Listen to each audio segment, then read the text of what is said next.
Chapter 106. Tang Zheng patted his shoulder and comforted him. You made the right decision. As a man, there are things you can do and things you can't do. Drugs are things you can't touch. Fairy search download novels for free. Drugs not only harm a person, but also the family of a drug addict will fall into a bottomless abyss. Moreover, this country was bullied because of the Opium War. As a young man with correct values, he naturally hated drugs. Lin, who nodded, took a deep breath, and tried to calm his mind as much as possible and said, if there is something, then there is something to be gained. It is also because of this reason that my place is rarely checked by the police, which saves me a lot of trouble. What about the casino? Tang Zheng still remembered the casino in the ordinary balance villa. Of course, he was also very clear about how terrifying the casino's ability to make money was. The casino needs a lot of money to back it up. My strength is not enough, so I can't play it. But in my territory, there are some small casinos. My little brothers also go to the casinos to collect protection fees, but they don't participate in the operation. Tang Zheng had a general understanding of Lin Hu's strength and said, what's the situation with that fire phoenix? This woman is not simple. She is in her 30s. When she was in her teens, she came out as a delinquent girl. She dared to fight and later married her own boss. But this boss did not live long and was hacked to death. Fire Phoenix took over his position.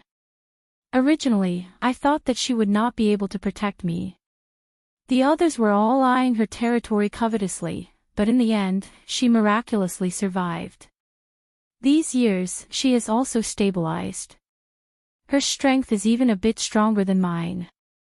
Oh, why do I feel that among these bosses, you are the most miserable? Tang Zheng laughed involuntarily. Lin, who wasn't embarrassed at all and directly nodded his head in acknowledgement, that is indeed the case. The northern part of the city is an old part of the city, so there is very little profit to be had.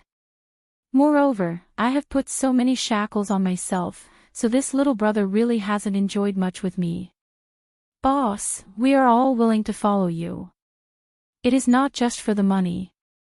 Dong Zi stood up and said with righteous indignation. Lin, who smiled and gestured for Dong Zi to sit down, saying, I understand your thoughts, so I am very grateful to you. Now you understand why I was interested in the profits from the junkyard. Tang Jing expressed his understanding and said, since we have already formed a grudge with Huang Si, then we have to weaken his strength as much as possible. This time you also snatched away Boss Fan's territory, so your strength has increased greatly. This will also attract their attention, so our current target is Hoodlum. He is Huang Si's hand, so we have to cut off his hand.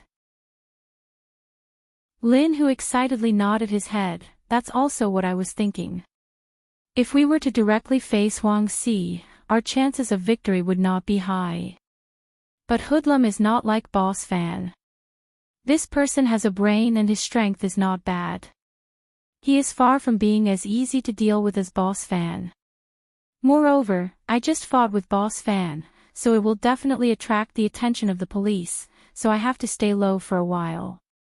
Then let's stop on the surface and make preparations in secret to avoid being caught off guard when the time comes. Also, what is the relationship between Fire Phoenix and Huang Si? Fire Phoenix obviously respects Huang Si on the surface, but a woman's heart is like a needle at the bottom of the sea. What exactly is she thinking in her heart, no one knows. Could it be that young Master Tang wants to ally with Fire Phoenix to deal with Hoodlum? This will not be easy.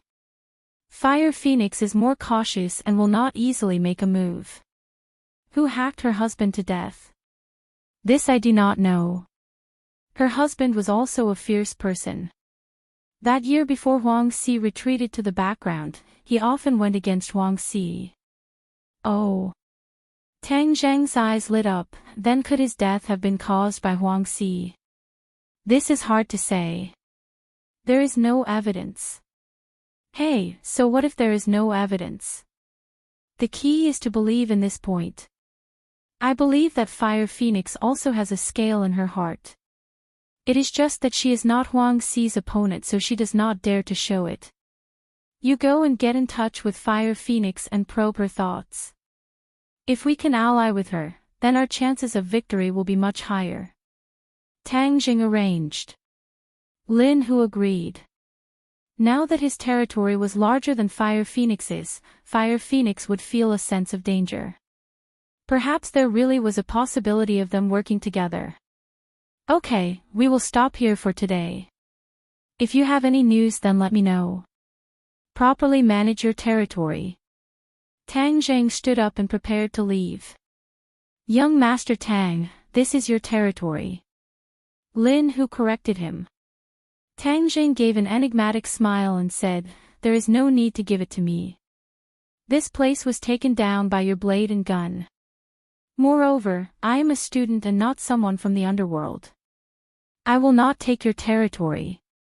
However, our goals are the same. If you need any help, I will lend you a hand. Tang Zhang was a cultivator and his vision was not small. How could he possibly care about the ordinary balance underworld's benefits? His top priority was to raise his cultivation level, and he could not possibly place his focus on the underworld's fighting and killing.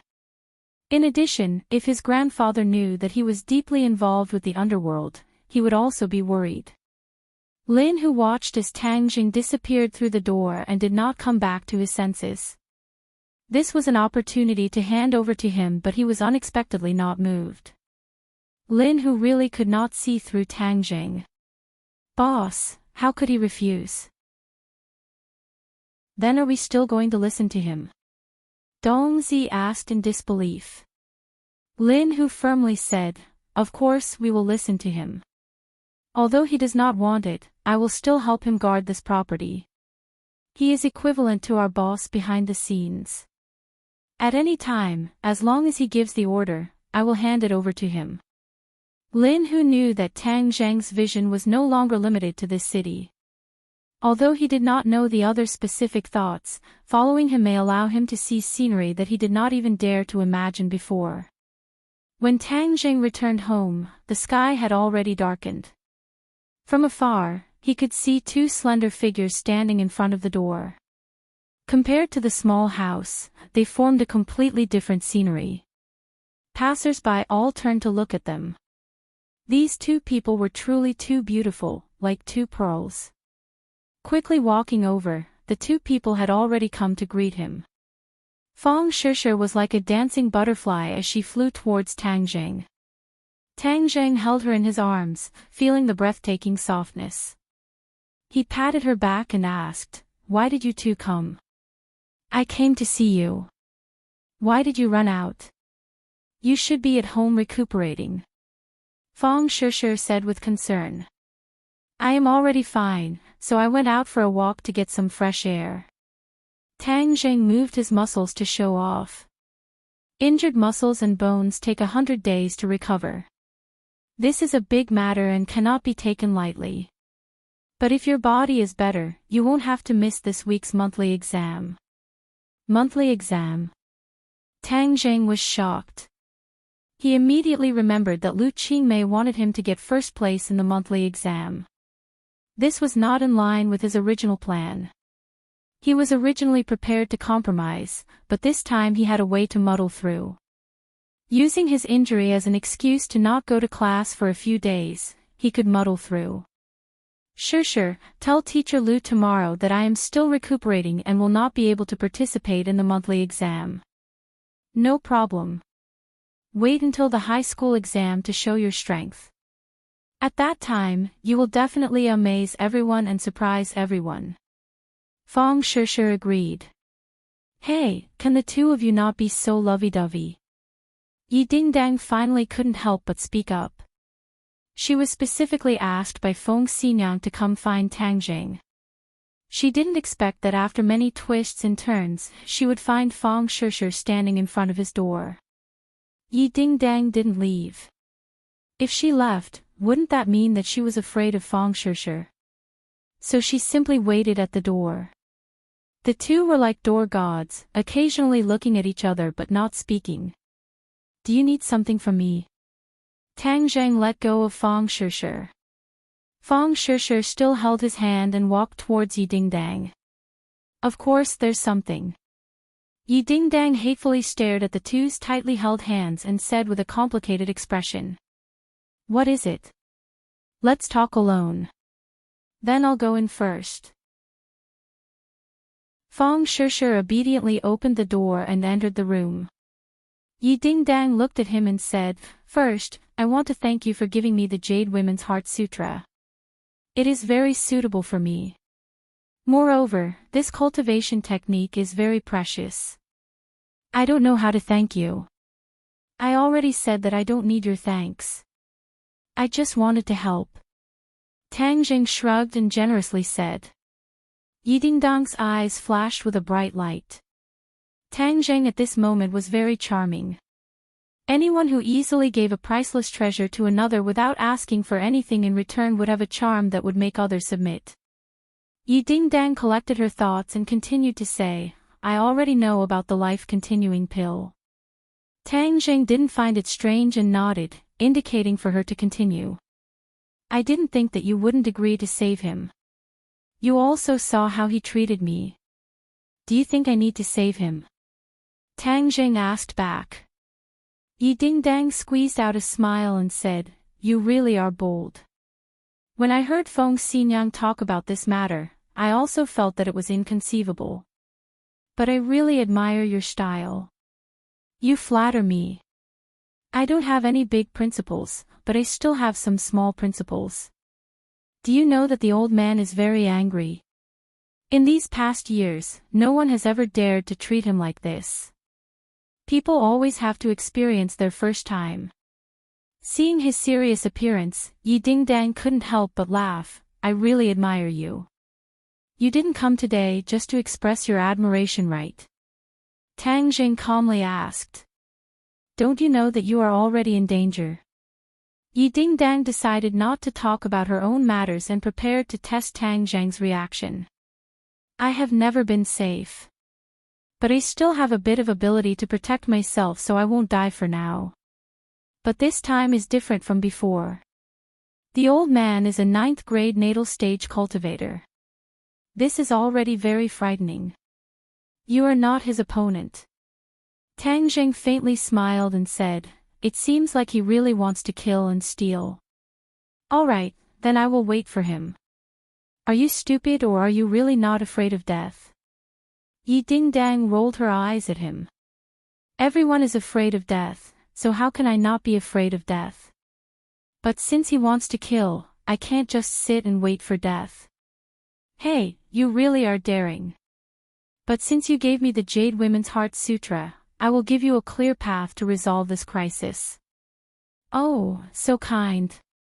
Of course I am kind. I have always been kind. Don't you know?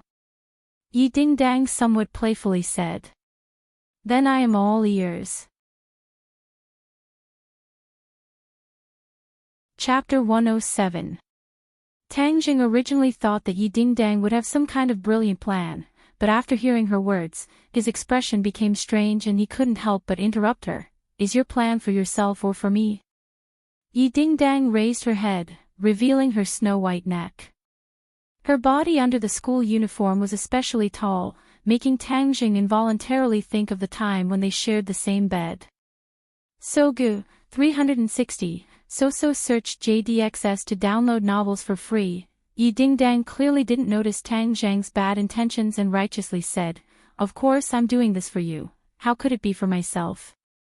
Saying this, her eyes flashed, but she felt a bit guilty and silently cursed. Feng Xinyang, all of this was your plan, but you want me to carry it out. Shouldn't you be the one saying it as the mother, humph? Tang Jing shook his head and retorted, I don't think so, you're clearly the one benefiting more. How could that be? You won't be in any danger like this, and I'm just taking a little bit of benefit. Yi Dingdang used her fingernails to point out, as if she wanted to remind herself that the benefits were insignificant. You're just taking things from your left pocket to your right pocket, it's your Ya family that's taking advantage. Tang Jing disagreed. Yi Dingdong's expression changed and said in a deep voice, "Don't speak nonsense, I'm greater than over equal to, surnamed Yi, I'm from the ordinary Balance Ye family, not the Beijing Ye family." Seeing her firm expression, he could understand her feelings. His expression also became serious as he said, "You want me to give the life-continuing pill to Yi Xuanji so that he can cancel your marriage with Song Yu. No matter how you look at it, I feel like you have more benefits." This was Feng Xinyang's plan. Not only could it save Tang Zheng's life, but it could also resolve Yi Dingdong's crisis, killing two birds with one stone. This way you won't be in any danger, isn't that great? Yi Dingdong guiltily lowered her head. "Just agree, this is good for both of us. Moreover, do you have the heart to see me marry Song Yu?" "Why wouldn't I have the heart? Song Yu is elegant, rich, and powerful. He's the prince that many girls dream of." Tang Jing didn't take the bait. "In any case, he is not my type. Moreover, I have already announced to the outside world that you are my fiancé, so you should be responsible for me, your fiancé, to the end." Yi Dingdong hardened her heart and loudly said, "Shoo, lower your voice, I said this to help you, but everyone knows it's fake." Tang Zheng looked into the room, not knowing if Feng Shishir heard. "Anyways, the whole school already knows that you're my fiancé. If you don't agree, I'll continue to say this and make you a heartless man that everyone despises, Chen Shimi." Yi Dingdong's eyes flashed with a trace of craftiness as she resolutely said. Originally, Feng Xinyang wanted her to act gentle, but Yi Dingdong clearly didn't follow the script and returned to her original nature, directly threatening him. Tang Zheng was speechless. Why was this Yi Dingdong pestering him endlessly? Of course he was not afraid of being scolded behind his back, as it was just a false rumor, but he was worried that Feng Shishir would be troubled. To be honest, he really didn't want to bother with Yi Xuanji, since his life and death had nothing to do with him. "Brat, don't you want a 300-year-old ginseng to refine a spirit-gathering pill? Yi Xuanji definitely has a way to get it, so add this condition to it. This girl is right, you're not Yi Xuanji's opponent right now, so there's no need to make such a strong enemy. Moreover, you can deepen your relationship with this girl, which will be more beneficial for you to take her down in the future. You can't just give this girl to Song Yu." Tian Chanzi once again joined in. "Ginseng." Tang Zheng's eyes lit up. "That's right, I have no way to find this ingredient, but Yi Xuanji definitely has a way. Your top priority is to refine a spirit-gathering pill to increase your cultivation. Something like the life-continuing pill, other people treat it as a priceless treasure, but it doesn't have much use for you. Why don't you use it to exchange for something useful to you? Moreover, if others know that you don't have it, they won't have any ideas about you. This is killing two birds with one stone." Tian Chanzi analyzed. He had to admit that sometimes Tang Zheng's perspective was still lacking, and the experienced and astute Tian Chanzi just happened to make up for this. Seeing Tang Zheng hesitate, Yi Dingdong was also very nervous. If Tang Zheng didn't agree, then she would be in trouble, so she anxiously asked, "Do you agree or not?" "Okay, I agree, but I have a condition." "What condition?" Yi Dingdong was overjoyed, but her heart became nervous. He wouldn't ask for something excessive, right? If he did, what would I do? "I need a 300-year-old ginseng, tell him to prepare it." 300-year-old ginseng. Yi Dingdong breathed a sigh of relief, but she couldn't help but feel a little disappointed. "What do you need that for?" "You don't have to worry about that, just go back and tell him to decide for himself." "Okay, I'll keep it in mind." "You can't go back on your words." Yi Dingdong believed that the old man would agree. After all, this was related to his life, but she was most afraid that Tang Zheng would go back on his words. A gentleman's word cannot be taken back. Tang Zheng's answer was resolute and decisive. Yi Dingdong curled her lips and criticized in her heart. He didn't know how to be modest at all, and still called himself a gentleman. "If there's nothing else, I'll go in." What, can't wait to see your lover? Yi Ding Dang teased, but there was a hint of jealousy in her voice. Yes, so forgive me for not seeing you out. Tang Zheng went in, leaving Yi Ding Dang stomping her feet and muttering, "Humph, I don't want to stand here." "Are you done?" Fong Shishir saw him come in and quickly went to welcome him. "I want to cook for you, how do I do this?" She awkwardly and anxiously pointed at the rice cooker. "Sorry, I've never cooked before, so I don't know how to do it." "Am I stupid?" Fong Shishir lowered her head in embarrassment. Tang Zheng's head warmed as he said, "You're so smart, how can you be stupid? It's just that you haven't come into contact with it before." This kind of rich young miss was willing to cook for him. If he said that he wasn't moved, then he would be lying. "Then I'll start learning from today. I believe that I can also make delicious food." Fong Shishir smiled, revealing 2 shallow dimples. "Okay, I'll teach you. Now don't move and watch me do it." Tang Zheng rolled up his sleeves and moved quickly. He washed the rice, washed the pot, and then used the rice cooker to cook the rice. Then he began to wash and cut the vegetables. There was a series of ding-ding-ding sounds. The crisp sound of the kitchen knife cutting on the chopping board was like a piece of music, very rhythmic and charming. "Let me try." Fong Shishir was eager to try. "Be careful, this knife is very sharp." Fong Shishir held the knife and cut the vegetables like he did, but she didn't have the ease he had. The ingredients she cut were all big and small. "It's always like this for the first time. Just do it more often," Tang Zheng encouraged. Fong Shishir nodded and gritted her teeth. Suddenly, the kitchen knife slipped and she cried out in pain. Her finger was cut and blood flowed out. She immediately frowned in pain. Tang Zheng hurriedly grabbed her hand and looked at it. Her finger had been cut open. He put her finger into his mouth with heartache, wanting to suck the blood away.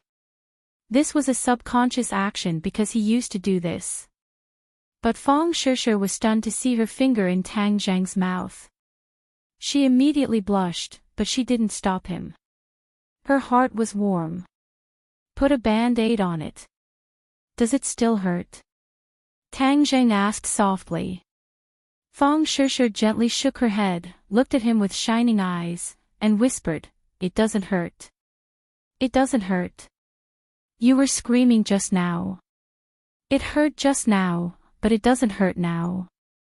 Fong Shishir showed a charming smile. "How can it be so fast, silly girl?" Tang Zheng put on the band-aid.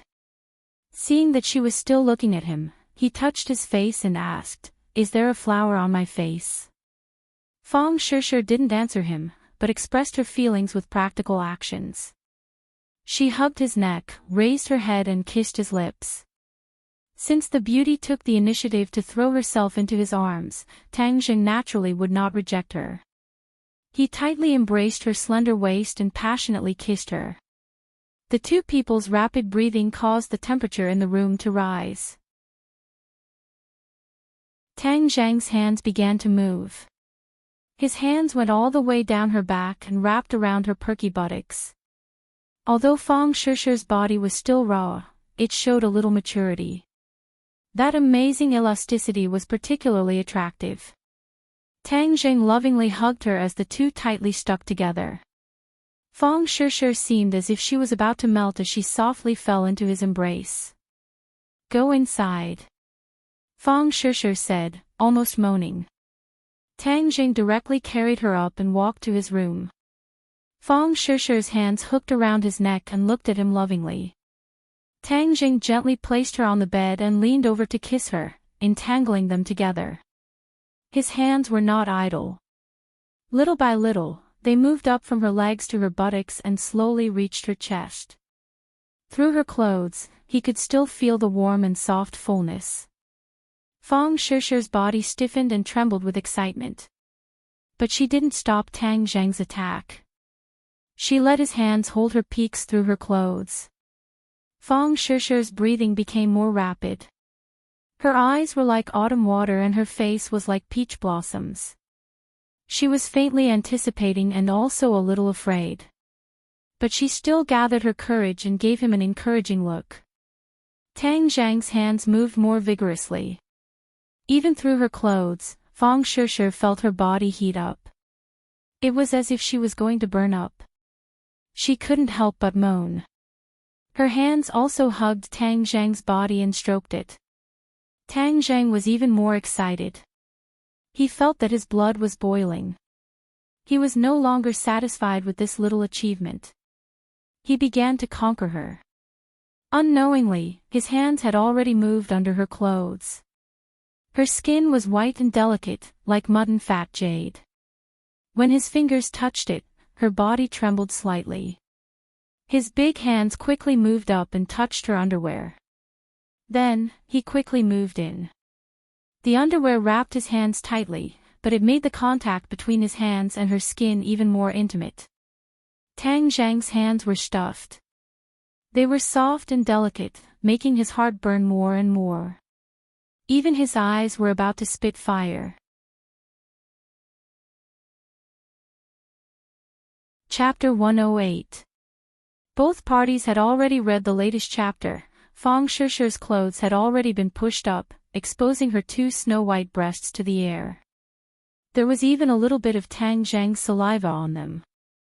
Obviously, he had already tasted this beautiful delicacy. Fong Shishi's pink face was like a peach blossom, showing a kind of soul-stirring beauty. Both parties were ready to take the next step when a soft sound came from outside the door.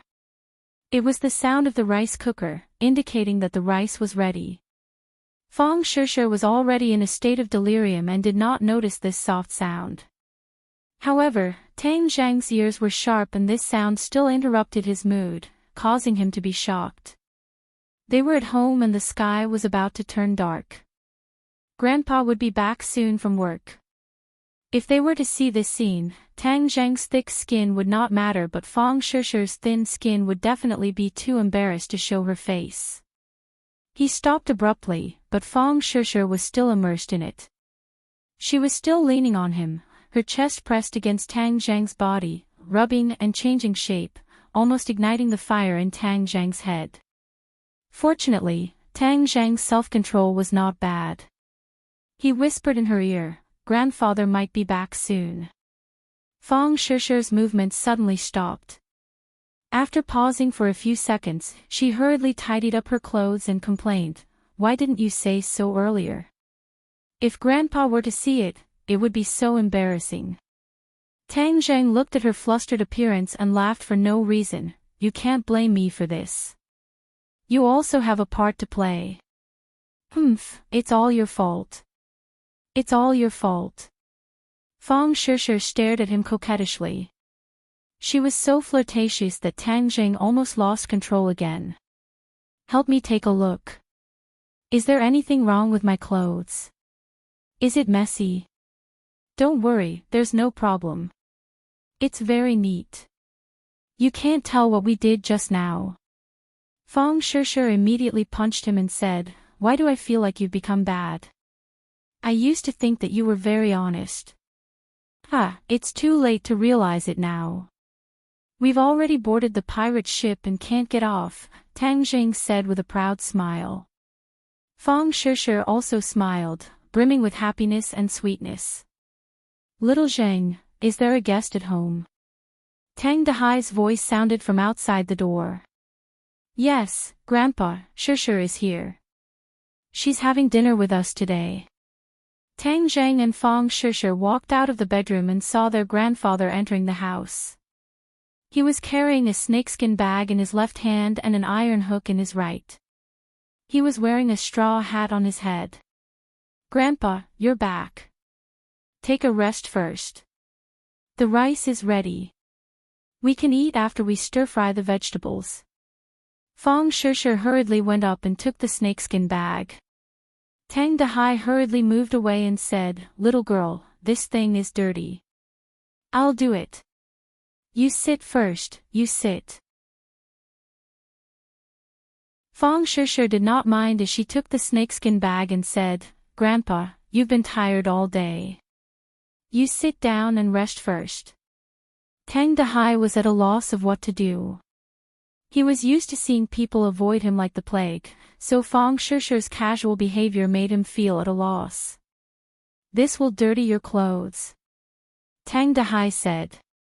"It's okay. If the clothes are dirty, just wash them." Fang Shishir carried the snakeskin bag to the corner and put it down. She then diligently poured water and handed it over.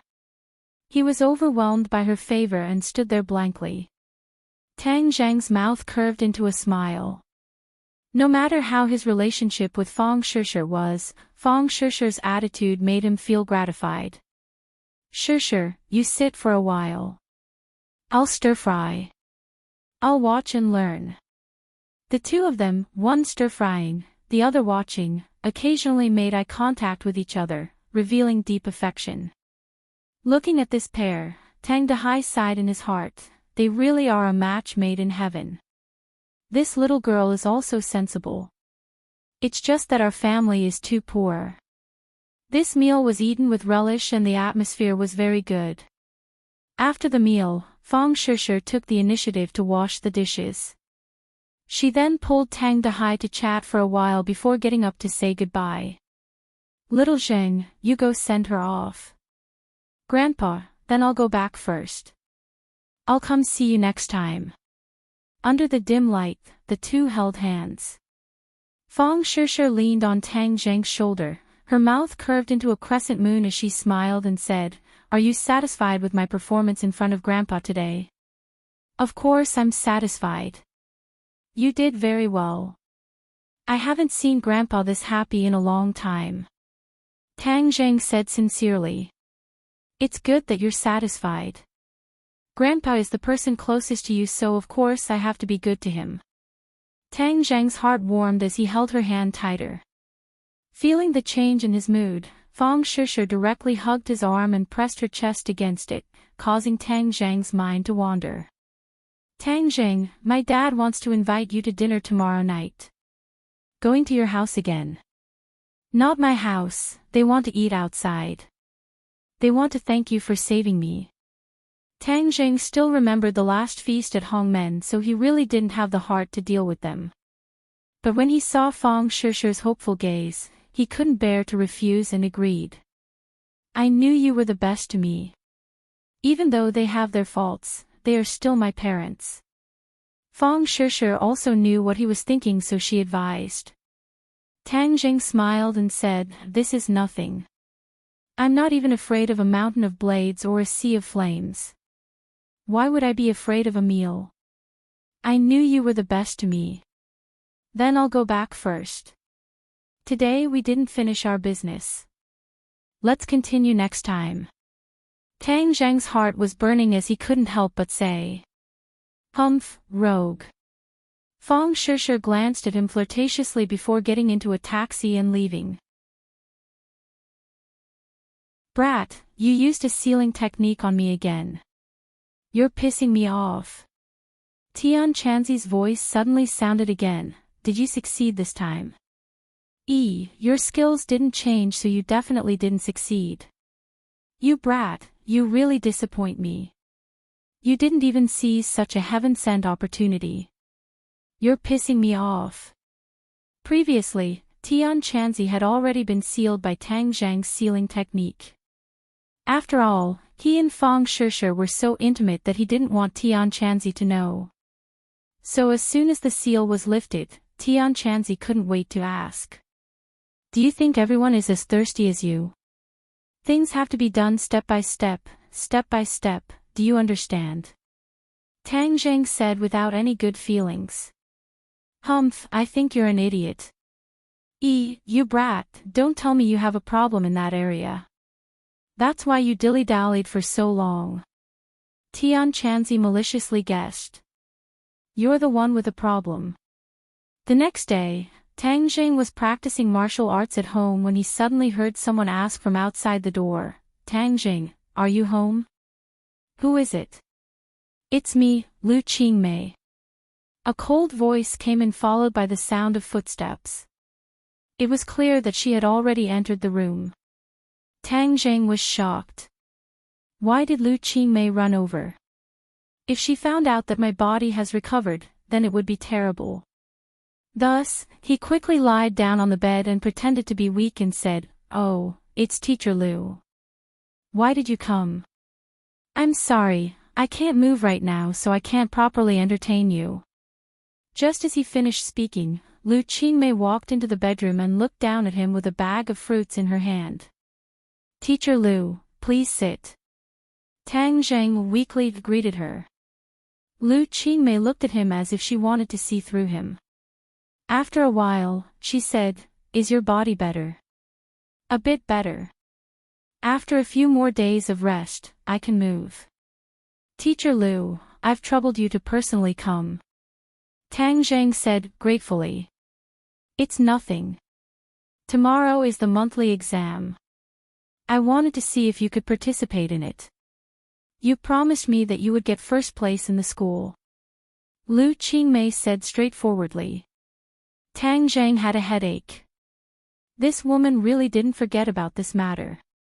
He could only pretend to be regretful and said, "Teacher Lu, you've also seen my condition. I really can't go to school." His face cooperated with her to make a regretful expression. "Relax, I won't force you. Since you can't participate in the last monthly exam, then wait for the high school exam. At that time, nothing will happen to you, right?" "No, definitely not. After all, I still have to go to university." "That's good. Then I'll wait for you to get first place in the high school exam. Also, when your injuries are better, I have something to discuss with you." "What is it?" "When the time comes, you'll know. So hurry up and recover. I won't disturb your rest." Lu Qingmei put down the fruits and left under Tang Zheng's suspicious gaze. What followed was very calm. Only in the evening did he arrive at the restaurant that he had agreed to meet with the Fong family. It was a very high-class Chinese restaurant and was very majestic. Tang Zheng was led by the waiter to a private room that was already reserved. When he pushed open the door and entered, Fang Chonghua and Shi Mengqin were already there. Shi Mengqin coldly glanced at him and coldly snorted, directly ignoring his existence. Fang Chonghua nodded at him and said, "Little Tang, come in and sit. Shishir is still in the car and will only arrive in a while." Tang Zheng sat down and Fang Chonghua handed him the menu. "You can order whatever you like." Tang Zheng moved the menu away and said, "I'll order when Shishir arrives." "That's fine. Since we have time now, let's have a chat. Little Tang, let's get straight to the point. This time you saved Shishir and we are very grateful, so we prepared a gift for you." Fang Chonghua pushed a bank card in front of Tang Zheng. "There is 1 million in here. This is not a small amount. Treat it as your reward. But I have a condition. As long as you agree, this 1 million is yours." Fang Chonghua calmly said. Shi Mengqin looked at Tang Zheng, her eyes filled with ridicule and disdain. Tang Zheng acted as if he did not see it and said, "I saved Shishir not for money." "Little Tang, young people should not speak so firmly. I only have one condition, which is for you to leave Shishir and never bother her again. You and her are not people from the same world. Even if you spend more time and effort, you two will never be together." Loyal words are unpleasant to the ear. Perhaps you feel that these words are not pleasant to hear, but this is reality. With this 1 million, you can buy a house and improve your living conditions. Moreover, it will be enough for your university tuition, so you will benefit the most. Tang Zheng stared at Fang Chonghua and said, "You want to use money to bribe me and make me leave Shishir? It's not a bribe. It's a win-win situation." Fang Chonghua was willing to use money to pave the way. He originally wanted to send Fang Shishir out of the country after the high school exam so that the two of them would not have a chance.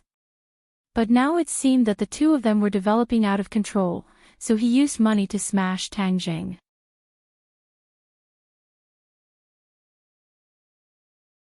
Chapter 109.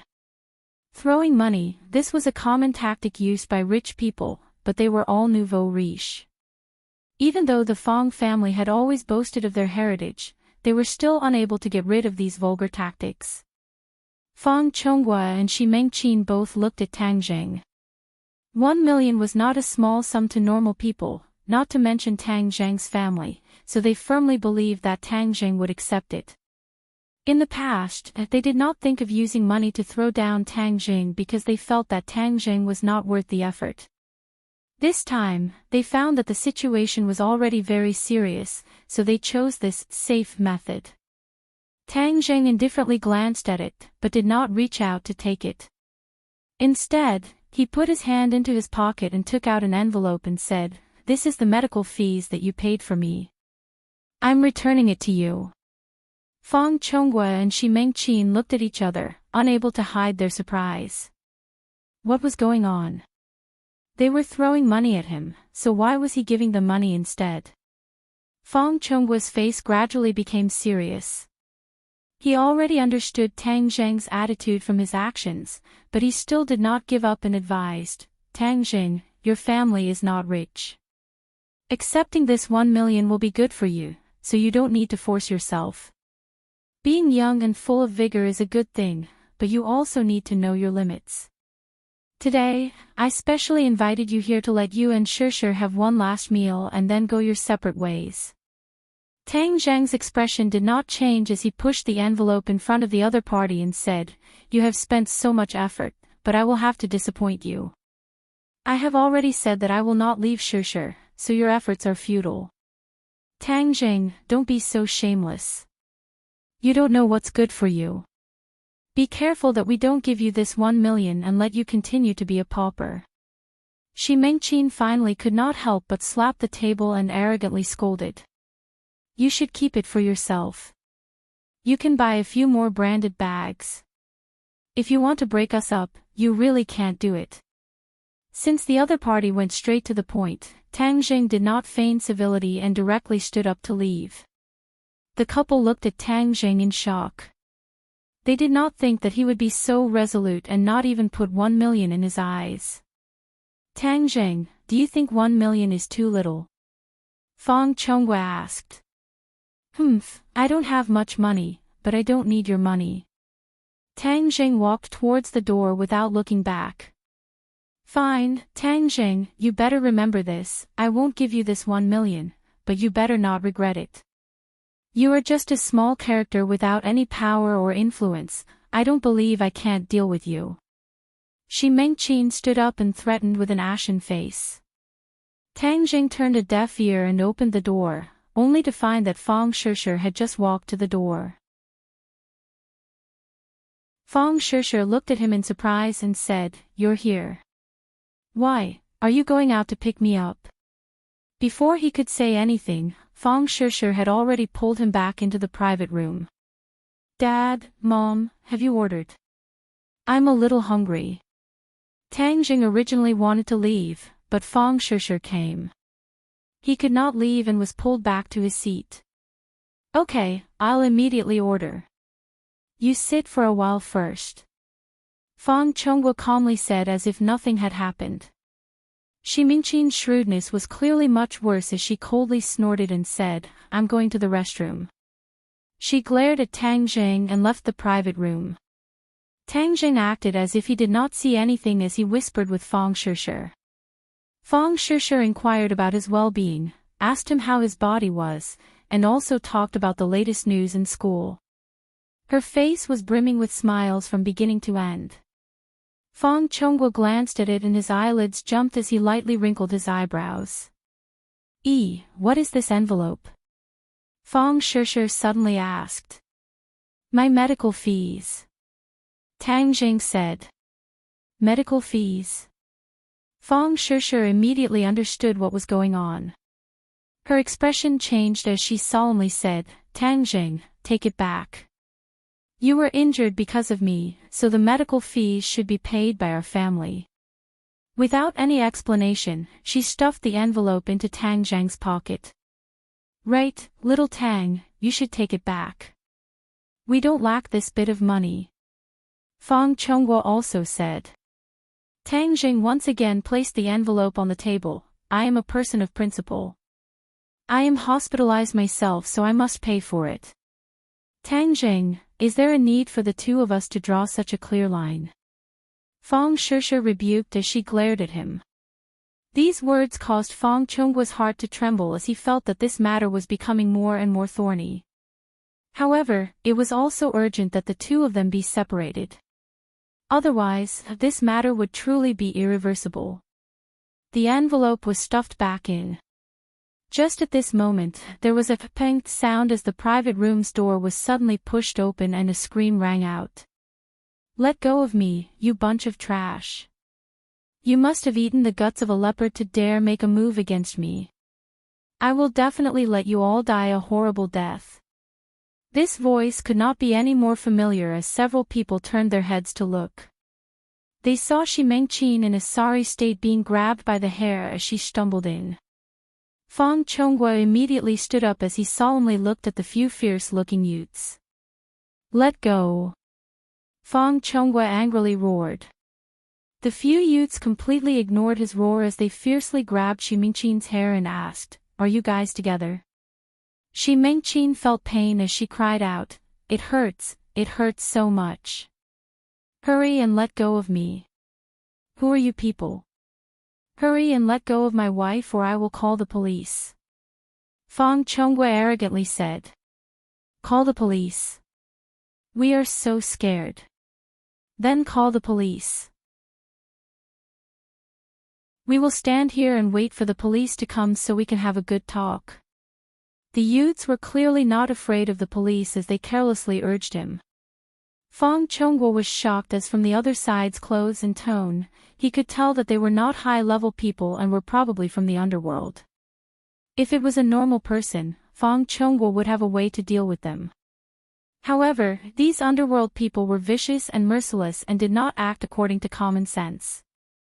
Fang Chonghua had always despised them, but he would always keep a respectful distance and not dare to provoke them.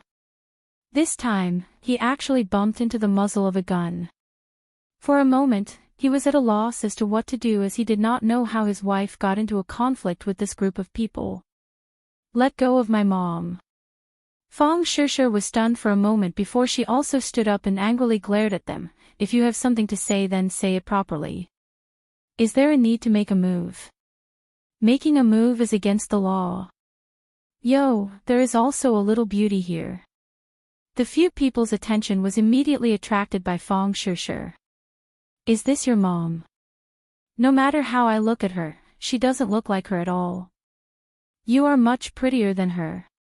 Fang Shusha was so angry that her face turned red as she said, hurry and let her go. Let her go. It's not that easy. She bumped into people and not only did she not apologize, she was also full of filthy words. If we don't teach her a lesson, then wouldn't we be teaching a beauty like you a bad thing? The young man said with an evil smile. Fang Chonghua walked in front of the other party and retorted, I think you guys are the ones causing trouble. Right, Chonghua, they are the blind dogs. They bumped into me and even hit me. Shi Mengqin shrieked with disheveled hair. Yo, your ability to invert black and white is really amazing. It was clearly you who bumped into us and your mouth is full of shit, yet you still dare to say that we hit you. I originally did not like hitting women, but since you said I hit you, then I will fulfill your wish. Paw! A resounding slap fiercely landed on Shi Mengqin's face. Shi Mengqin was clearly stunned and even forgot to scream. However, in the next second, her scream was so loud that it seemed as if it could lift the roof. You really dared to hit me. This is overturning the heavens. Chonghua, hurry and teach them a lesson. Teach them a lesson. They actually dared to hit me. Her voice was filled with anger and disbelief. Hey, is this woman stupid? Does she really think that she is the heavenly emperor and can do whatever she wants in this ordinary balance? Why doesn't she take a piss and look at herself? Hang. The others all mocked. Fong Chonggua's face was ashen. His wife was hit in front of him and that slap was like a slap to his face. It was burning hot and he was completely enraged. Relying on his tall stature, he punched out and loudly roared, "Let go." Okay, since you want to make a move then we brothers will accompany you to play. The young man released Shi Mengqin and walked up to Fong Chonggua. Although Fong Chonggua was taller than the other, he lived like a prince, so how could he be the other's opponent? After being punched in the stomach, he hugged his stomach and squatted down, his face becoming the color of pig liver. Ha, nice to look at but useless. So he was just an idiot. The others all began to laugh. Shi Mengqin hid to the side, shivering. Don't look at how high and mighty she was normally. Seeing this scene, she immediately realized that something was wrong. That kind of high and mighty attitude was useful against others, but it was completely useless against these young men who used their fists to speak. Seeing the other party smile at her, she was so scared that she actually retreated a few steps, knocking into the table. Hi hey, now you know fear. If you had apologized earlier, wouldn't all of this have happened? The few people stepped closer. Shi Mengqin was truly panicking. Suddenly, Fong Shishir bravely stepped forward and stood in front of her. She fearlessly glared at the few people and said, "You are not allowed to harm my mother. Little beauty, your guts are quite big. You are much stronger than your parents." The young man laughed, "But if you do something wrong then you must be punished. Just now, she didn't just curse me with 1 or 2 sentences. How can 1 slap be enough? 2 more slaps and then this matter will be considered over. If you want to harm my mother, then I will fight it out with you." Fong Shishir did not shrink back. "Then I can only ruthlessly destroy the flower. You are not allowed to touch my daughter." Fong Chonggua stood up and staggered in front of the door. At this moment, even though his heart was filled with fear, he still had the instinct to protect his family. "You are not our opponent. Obediently stand to the side." The young man pushed Fong Chonggua aside and extended his hand to grab Fong Shishir. Tang Zhang had been quietly observing the situation. In truth, he believed the other party's words. With Shi Mengqin's arrogant personality, this conflict was most likely caused by her. Ever since he came into contact with Lin Hu, he gradually realized that the people of the underworld were not completely unreasonable. Thus, he deliberately remained calm and collected to see how the situation would develop. Perhaps, he harbored some evil thoughts and wanted to see this couple make a fool of themselves. However, Fong Shishir's performance was out of his expectations. The usually gentle girl was actually not afraid of such an enemy and even dared to confront them. Seeing the other party attack Fong Shishir, Tang Jing knew that he could not continue to quietly observe the situation. Thus, he stood up.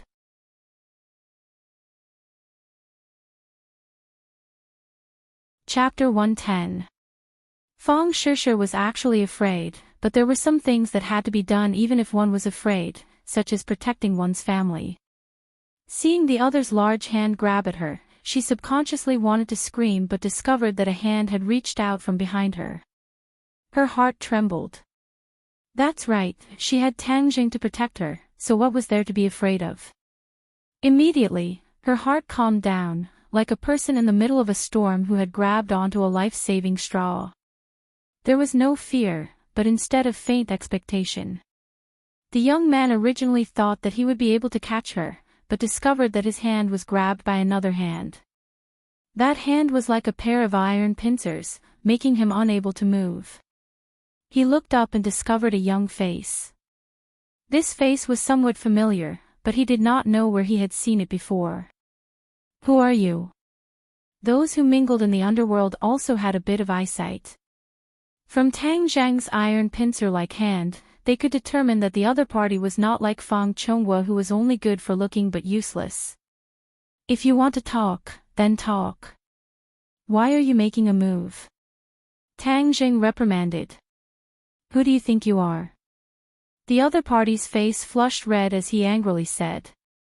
Tang Jing coldly smiled as his hand exerted force, causing the other party to cry out miserably as the veins on his forehead popped out. Upon seeing this, the other youths became restless as they loudly roared, "Let him go." Greater than or equal to Tang Jing swept his eyes over the other party, but no one dared to make a move. Fang Chongguo looked at Tang Jing in shock as he never thought that he would have such a move. It seems like his previous investigation was not thorough enough as he actually knew martial arts. Shi Mingqin's eyes lit up as her spirit was instantly restored. She arrogantly shouted, "Tang Jing, teach them a lesson for me and let them know my strength." Tang Jing did not move, but he felt Fang Shishir tug on his clothes from behind. He turned his head and smiled at her. "Relax, no one can hurt you." Fang Shishir sweetly smiled as she happily nodded her head, feeling especially safe. Women needed a sense of security, and Tang Jing was undoubtedly someone who could give others a sense of security, especially at this critical moment. Shi Mingqin, seeing that she was ignored, flew into a rage. "Tang Jing, did you hear what I said? Teach this group of trash a lesson for me." Tang Jing looked at her indifferently and let go of her hand.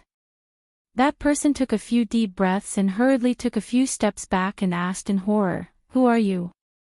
Who are you people?" Tang Jing asked. One of the young men stared fixedly at Tang Jing.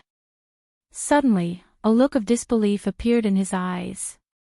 He quickly whispered something in the ear of the young man in the lead.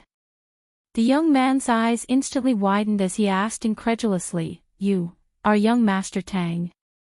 "Young Master Tang." The others all revealed looks of horror, as if they had met their nemesis, and they couldn't help but take a few steps back. These two words seemed to have boundless magical power, causing people to tremble in fear. Tang Jing suspiciously looked at the other party as they actually recognized him. Only Lin Hu knew how to address him, so could it be that he was one of Lin Hu's people? Fang Chongguo and Shi Mingqin looked at each other as they were at a loss. Were these people stupid? They actually called this poor bastard young Master Tang. What a joke! What kind of young master was he? Wasn't he just a trash picker?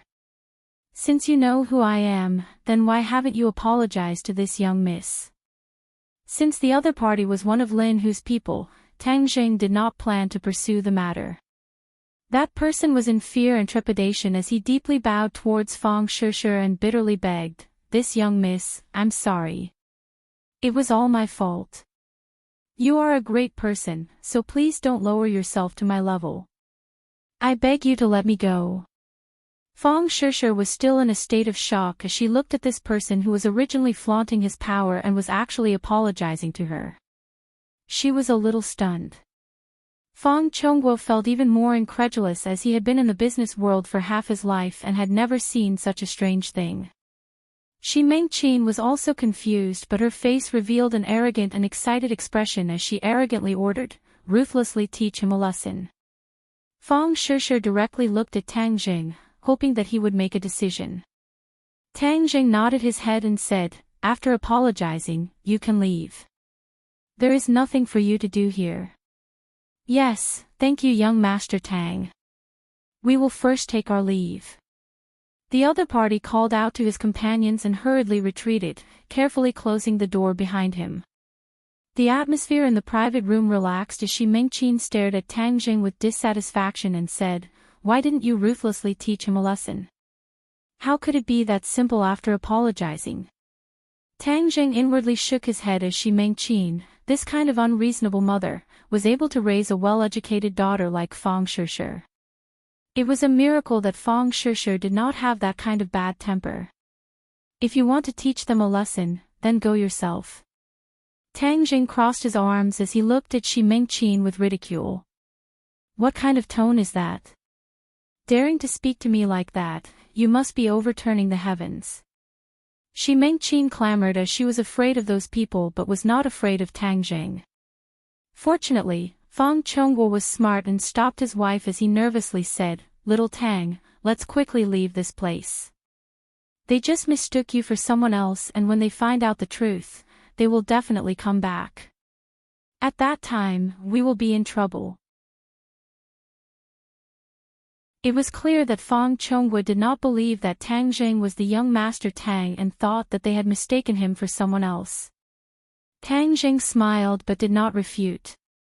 Fang Shishir was clearly dissatisfied as her boyfriend had solved this problem, but her parents did not believe in his ability, so she pulled Tang Jing to sit down and said, "I am not afraid.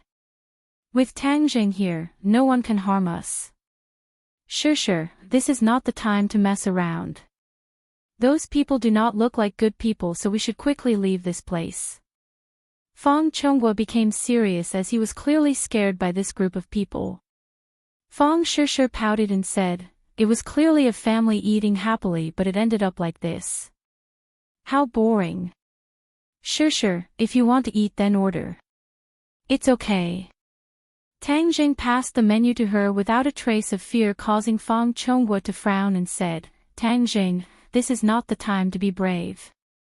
If you want to eat then go to another restaurant." Shi Mengqin agreed, Sure, let's go. If he wants to eat then let him eat alone. If he wants to die then don't drag us down with him. After saying this, she pulled Fang Shishir and was about to leave. "Mom, what are you doing?" Fang Shishir unhappily broke free from her mother's hand. Fang Chonghua solemnly said, Shishir, listen to your mom. Let's go. He glanced at Tang Jing and inwardly shook his head. Being young and impetuous was not a good thing, and this kind of person usually did not have a good ending. Immediately, he became even more determined to separate his daughter and Tang Jing. Creak. The door opened, causing several people to jump in fright as they all looked towards the door. A group of people blocked the door, causing Fang Chonghua and Shi Mingqin's faces to turn pale as they hastily retreated. "See, I told you to quickly leave. Now that people have come knocking on our door, we can't leave even if we want to." Shi Mingqin roared in panic as she looked at Tang Jing with incomparable disgust. Fang Chonghua's face was also ugly. Fang Shishir looked at Tang Jing with concern only to see him calmly sitting on the fishing platform without any reaction. A person who looked like a leader swaggered in, and Shi Mingqin pointed at Tang Jing and shouted, "It's him. All of this was caused by him. He was the one who pretended to be someone else and has nothing to do with us." "Mom, how can you be like this?" Fang Shishir said with a belly full of anger. Fang Chonghua did not stop her as his heart was apprehensive. From the leader's aura, he could see that he was not an ordinary person. This was especially true for the fierce aura around him, which caused his heart to tremble in fear. Tang Jing stood up without the slightest trace of fear on his face as he walked towards the other party. The others looked at him in shock while Fang Shishir pulled on him with concern written all over her face. Tang Jing patted her hand to make her feel at ease before walking towards the newcomer. A clear and bright laugh suddenly sounded. "Young Master Tang, it really is you. I heard from my little brother that they had mistaken you for someone else." The newcomer was an old acquaintance, Lin Hu. When he heard his little brother say that he had provoked Tang Jing, he jumped in fright and hurried over. Tang Jing nodded his head and said, "It was just a small misunderstanding." Lin Hu's heart relaxed. Since Tang Jing said that it was a small misunderstanding, then this matter was not that serious. Of course, he could not appear relaxed as he turned his head to look at his little brother and fiercely said, "Scram out here." The young man from before stood up in fear and with a put-on sound, knelt down in front of Tang Jing. He laid his head on the ground and trembled. The others all looked at Tang Jing with the same expression. All in all, it was fear. Fang Chonghua and Shi Mengqin were dumbstruck. If they thought that the other party had mistaken him for someone else, but now that the boss had arrived, how could the boss have mistaken him for someone else? The answer was obviously no. But this did not make sense. The poor bastard in their eyes was actually revered by this group of people. They felt that their worldview was about to collapse. Shi Mengqin licked her lips and looked at her husband. She did not know what to say. Feng Chongguo's mouth was dry and his throat moved. In the end, he did not say anything. On the contrary, Feng Shishi's face was filled with excitement as her large eyes glowed. Tang Zheng's image in her heart instantly became even greater. This is Boss Fan's head, Saber's eye. He is currently working for me. This time, I specially invited all my little brothers to eat together to consolidate their hearts. I never thought that he would actually provoke you. Lin Hu said with a complicated feeling. After he took over Boss Fan's territory, the majority of Boss Fan's little brothers had pledged allegiance to him. This time, he specially invited his little brothers to eat together in order to win their hearts and make them sincerely pledge allegiance to him. He never thought that Saber's eye would actually provoke Tang Zheng, causing him to not know what to do.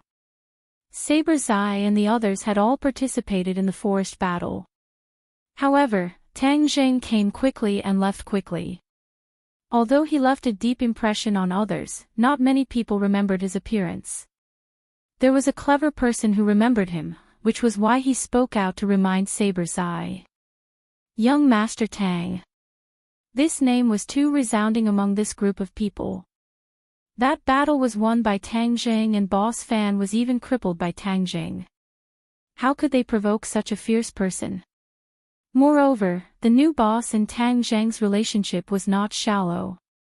To provoke the boss's friend right after pledging allegiance to the new boss was simply seeking death. Young Master Tang, I beg you to let me go. I will never dare to do this again. In the future, I will be your cow or horse to repay you. Saber's eye's heart was like dead ashes as he begged in fear.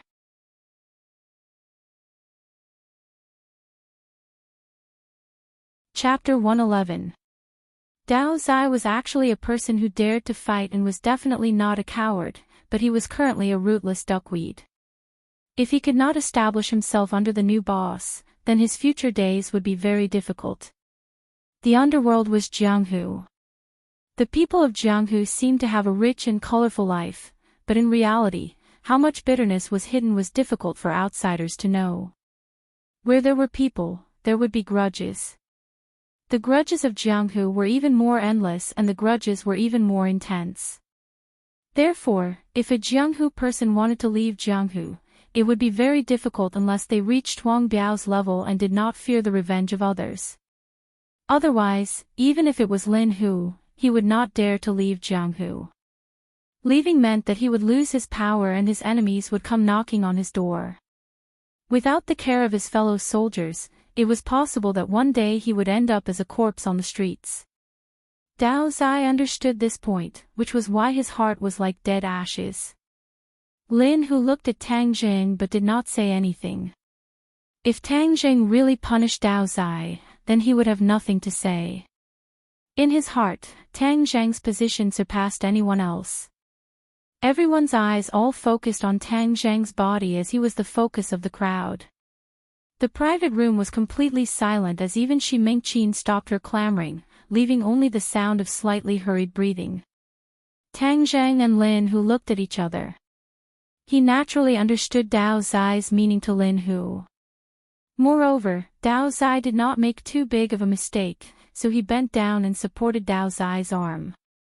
Dao Zai's entire body trembled, showing the great fear in his heart. Stand up.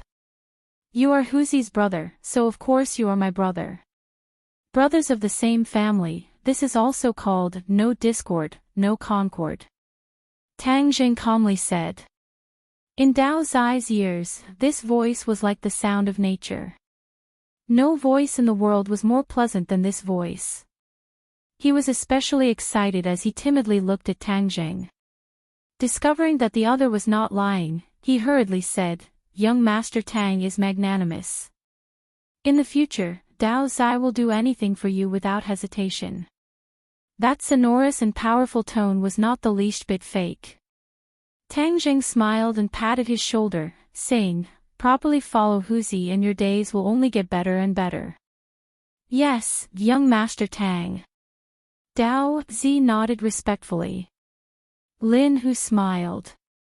After such a ruckus, he unexpectedly did not make Dao Zi and the others bitterly disappointed. Instead, he was able to rope them in. He felt that Tang Jing was simply his lucky star, so he laughed heartily and said, "Young Master Tang's breadth of mind is truly admirable. Everyone else, leave, don't disturb young Master Tang's mood of eating." The younger brothers filed out and closed the door. Lin Hu pulled Tang Jing and said, "Are these young Master Tang's friends?" "Let me introduce myself first. My name is Lin Hu. I'm a rough man and I'm trying to make a living in ordinary balance." Fang Chongguo quickly changed his expression and shook hands with Lin Hu, saying, "This humble one is Fang Chongguo. Director Fang, nice to meet you." Lin Hu said warmly. Shi Mengqin wanted to say something but hesitated. Fang Chongguo's eyes were sharp and his hands were quick as he hurriedly stopped his wife, afraid that she would say something that would offend the other party. Fang Chongguo had never heard of Lin Hu's name, but it was clear that the other party was not an ordinary person. It was best not to provoke him. What he was most puzzled about was the relationship between Tang Jing and Lin Hu. It seemed that Lin Hu was very respectful towards him. But this did not make sense. Could it be that Tang Jing was the son of some big-shot family and deliberately maintained a low profile? But what kind of big-shot family would pick up trash and live in a broken house? He had a stomach full of questions and was prepared to go home and properly ask his daughter about Tang Jing's background. Fang Shishir was very happy as Tang Jing had resolved this crisis, making her feel that she had face in front of her parents. In the future, there would be less resistance, so she pulled Tang Jing and happily ordered the dishes. Fang Chongguo and Shi Mengqin became supporting characters and did not say a word. Lin Hu would occasionally whisper a few words to Tang Jing before raising his head to look at the Fang couple. His expression clearly changed. The two were shocked as they did not know what Tang Jing said. They were deeply afraid that he would say bad things about them, but they did not dare to directly ask.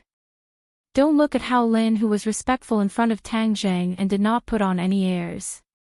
That was because Tang Jing was strong enough to make Lin Hu accept him wholeheartedly. In front of others, Lin Hu's aura was not weak. After all, he had been in Jianghu for tens of years and his domineering aura could not be concealed. Every time Lin Hu glanced at them, the two's hearts would suddenly jump. However, Lin Hu's attitude towards Fang Shishir was clearly much better as he was not stingy with his praises, causing her to beam with joy. In reality, Tang Jing did not say bad things about the Fang couple and was only speaking the truth. Moreover, Lin Hu was not an idiot. He could see that the two were clearly dissatisfied with Tang Jing and could not help but snort disdainfully. He had seen many of these so-called successful people who thought that they could fly to the sky with just a little bit of money. In his eyes, they were not worth mentioning. As they spoke, a table full of dishes was served. Lin Hu poured a cup of wine and said, "Young Master Tang, let me toast you. I'll drink it, you can drink as much as you want." The culture of the wine table was broad and profound. Just this simple sentence contained too many profound meanings. Fang Chongguo naturally understood the profound meaning behind it, and that was that Lin Hu had lowered his status to a very low level. Tang Jing also drank it in one gulp. Lin Hu gave him face so he naturally would return it. "Director Fang, let's drink," Lin Hu also said. His attitude towards Fang Chongguo was clearly much more casual. Shi Mengqin was about to flare up but was stopped by her husband. "Mr. Lin, let me toast you." Fang Chongguo smiled and drank first. Lin Hu also raised his head and drank, saying, "Young Master Tang, I still have guests to take care of so I'll go first. You guys take your time eating." Tang Jing nodded his head. Dong dong. Just at this moment, a knock sounded out and the door was pushed open. A woman walked in. This woman was around 30 years old and had a strong aura. She was dressed in martial attire and exuded a heroic spirit. Although she could not be considered beautiful, she was very pleasing to the eye. "Brother Hu, you ran over here and left me to drink alone. That's not good enough." She leisurely walked over and said in a coquettish yet angry tone. Lin Hu stood up and laughed. "Fire Phoenix, look, aren't I just about to go over?"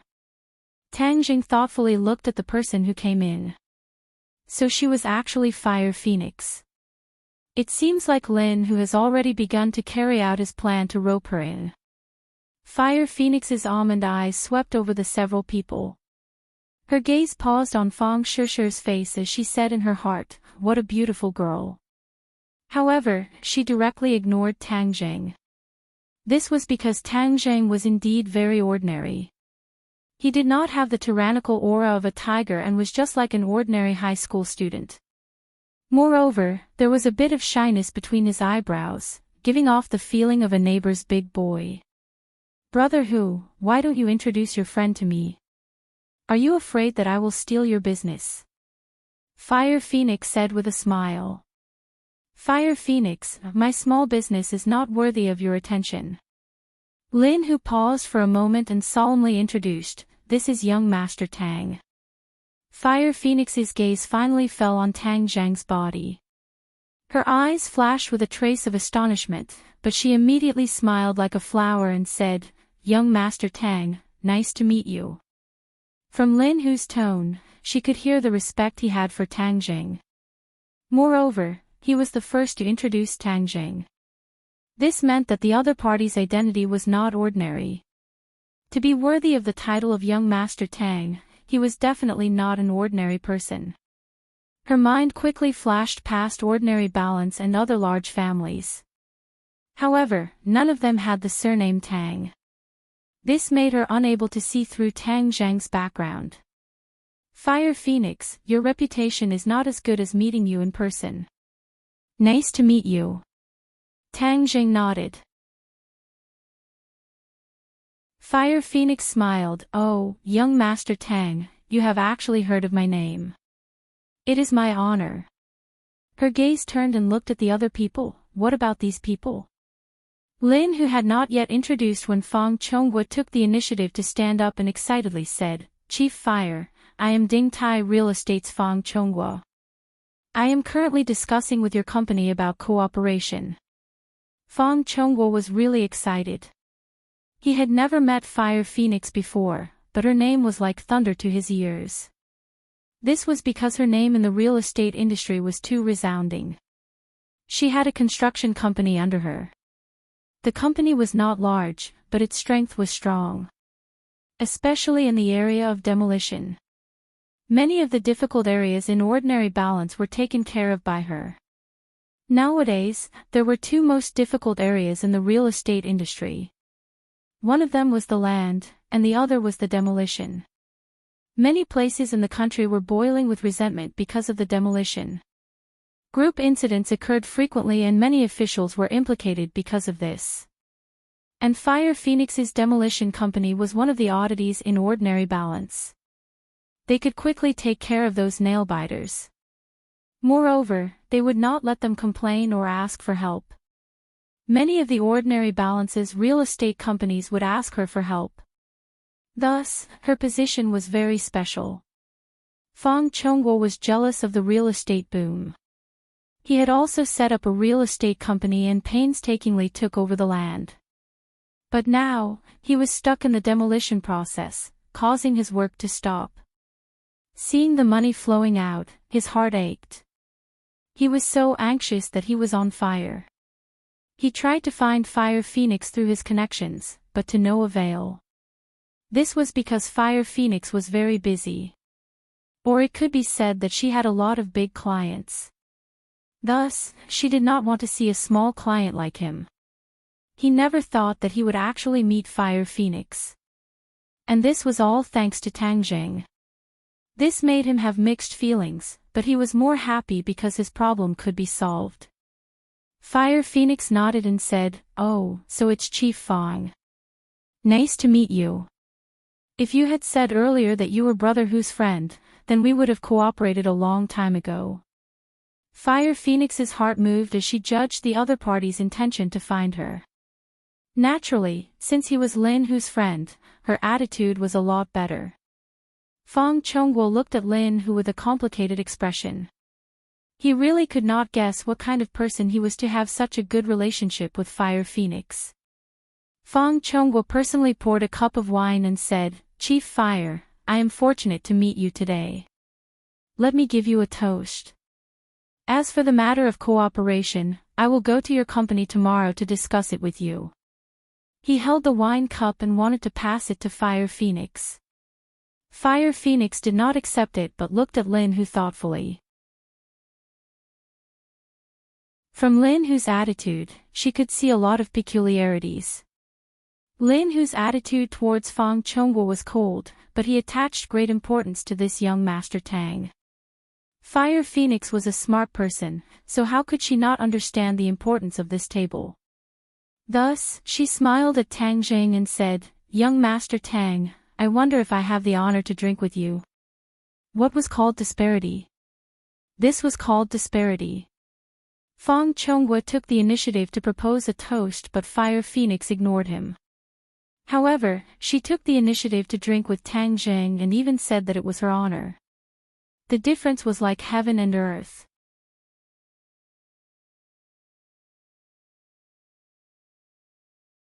Chapter 112. Fong Chongguo embarrassedly put down his wine cup and awkwardly looked at the crowd as he never thought that his face would be swept away like this. Shi Mengqin finally could not bear it any longer as she fiercely slapped the table and said, "Tang Jing, what is the meaning of this?" Lin Hu's eyebrows immediately wrinkled as he coldly stared at Shi Mengqin. If not for Tang Zhang's gaze stopping him, he would have already flipped out. Fire Phoenix glanced at Fong Shishir as if deep in thought. Her eyebrows blossomed into a smile as she said, "Then you guys eat first, I'll be leaving first." She then nodded towards Tang Zhang and walked out. "Huzi, you go accompany Fire Phoenix," Tang Zhang calmly said. Lin Hu stared at Shi Mengqin and said, "Young Master Tang, then I'll be leaving first. Call me if you have any orders." The two left and the atmosphere in the private room became stifling. Shi Mengqin arrogantly looked at Tang Zhang and said, "Are you relying on your gang of scoundrels to intimidate others?" Tang Zhang's expression did not change as he lightly said, "I didn't do anything, why would you say such a thing? Look at those people's attitudes. Young Master Tang, Heng, they aren't even ashamed." Shi Mengqin really lost face today and seeing Tang Jing admit defeat, her imposing manner became even stronger. "Mom, you are making trouble without reason. Tang Zhang helped us resolve the problem yet you still criticize him. You are too unreasonable." Fong Shishir was so angry that her face turned red. "Shishir, I have raised you for so many years yet now you are siding with an outsider. I am just stating the facts and speaking reason. I see that you don't have me as your mother in your eyes. What is so good about this little brat that he is worthy of you protecting him so wholeheartedly? He is good and I like him." Fong Shishir raised her head and said resolutely. "You." Shi Mengqin was so angry that her entire body trembled. "Enough." Fong Chongguo slammed his hand on the table, causing the plates to jump up. His face was ashen as he angrily said, "Making such a ruckus, where are your manners?" Shi Mengqin was also shocked as she rarely saw him so angry. She hurriedly comforted him, "Chongguo, calm down.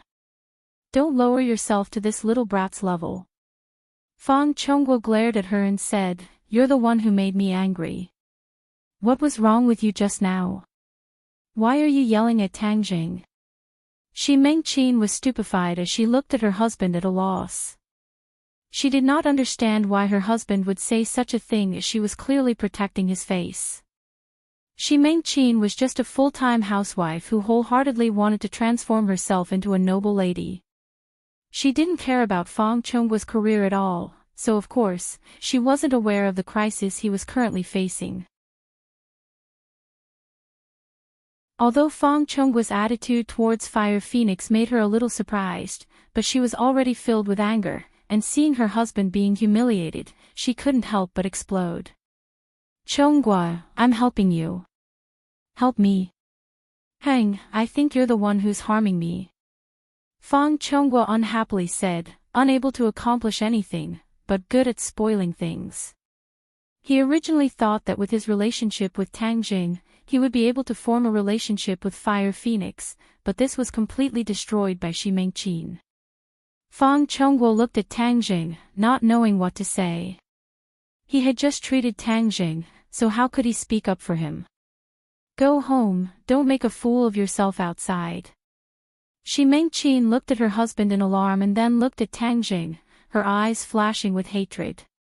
Tang Jing acted as if he didn't see it. Seeing Fang Shishi's dejected expression, he advised, Shishi, go home and rest first. Tomorrow is the monthly exam, so do your best. Fang Shishi hesitantly nodded her head. The few of them went to the counter and prepared to pay the bill, but they were told that the bill had already been paid by a Mr. Lin. Fang Chongguo's expression was complicated as he looked at Tang Jing, and the family disappeared into the night. Tang Jing shook his head, as tonight's series of unforeseen events were out of his expectations. He didn't know what the other party would think of him, but this wasn't his main concern. In any case, he didn't have a good impression of them. Young Master Tang. Someone called out from behind him. Huazi, is something the matter? Brother who invites you over. Huazi respectfully invited. Tang Jing nodded his head, indicating for him to lead the way. The two of them arrived at a private room, where Lin Hu and Fire Phoenix were sitting. Young Master Tang, I'm sorry for disturbing your meal. Fire Phoenix said apologetically. Tang Jing sat down, shook his head and said, this has nothing to do with you. They have long been dissatisfied with me. Young Master Tang is such an outstanding youth. If they aren't satisfied, then they really don't have good eyesight. Fire Phoenix stared at Tang Jing. Just now she had already asked Lin Hu about Tang Jing's identity, but Lin Hu kept it a secret, which made her even more curious. You flatter me. I'm just a high school student, not some outstanding youth. Tang Jing spoke the truth. He never bragged about his identity. High school student. Fire Phoenix's eyes widened in astonishment. She coquettishly glared at Lin Hu and said, brother who didn't reveal your situation at all. You really want to hide an outstanding youth like young Master Tang from me? You're too mean. Lin Hu hurriedly explained, Fire Phoenix, you can't blame me for this. Young Master Tang's matters are best left to him. I don't dare to speak carelessly. Oh, then I'm all ears. Young Master Tang, you don't mind talking about your great achievements to broaden my horizons. Fire Phoenix's aura was very strong, but this series of words made her seem approachable. There was a strong sense of intimacy. I don't have any great achievements. If you really want to talk about something that surpasses others, then it's my academic results that are a bit special. Tang Jing said with a smile. Academic results. Fire Phoenix snorted and laughed even more happily. This is the first time I've heard someone praise themselves like this. Then young Master Tang must be very powerful. Tang Jing shook his head and said with a deadpan expression, right now I'm the last in the school. Last. Fire Phoenix's laughter came to an abrupt stop. She was dumbstruck. Young Master Tang is really humorous. Interesting. But I'm very curious about young Master Tang and Brother Hu's relationship. Fire Phoenix had been invited to participate in Lin Hu's dinner party. It could be considered as her understanding of his strength. After all, this time Lin Hu's victory was too unimaginable. She had no choice but to pay attention to it. This time she discovered that Tang Jing and Lin Hu's relationship was not shallow. Her intuition told her that Tang Jing was related to Lin Hu's rise.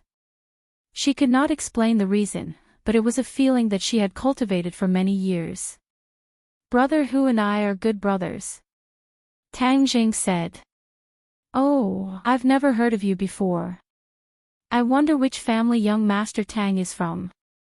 I'll pay a visit some other day." Tang Jing shook his head. "That won't be necessary. My house is just a rundown house.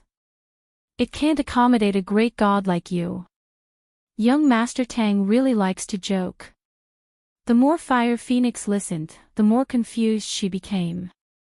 She thought that the other party was unwilling to say, so she did not continue to ask. She changed the topic and said, "Just now I wanted to drink with young Master Tang but was not able to. Now I want to drink to my heart's content." Tang Jing did not refuse. Lin, who had already filled 3 cups of wine, and said, "Come, the 3 of us will drink a cup first." The 3 people drank in one gulp. Fire Phoenix immediately launched an attack. She continuously drank with Tang Jing. Not long after, the bottle of wine was emptied. Lin, who saw this and quickly advised, "Fire Phoenix, who doesn't know that you won't get drunk even after 1,000 cups?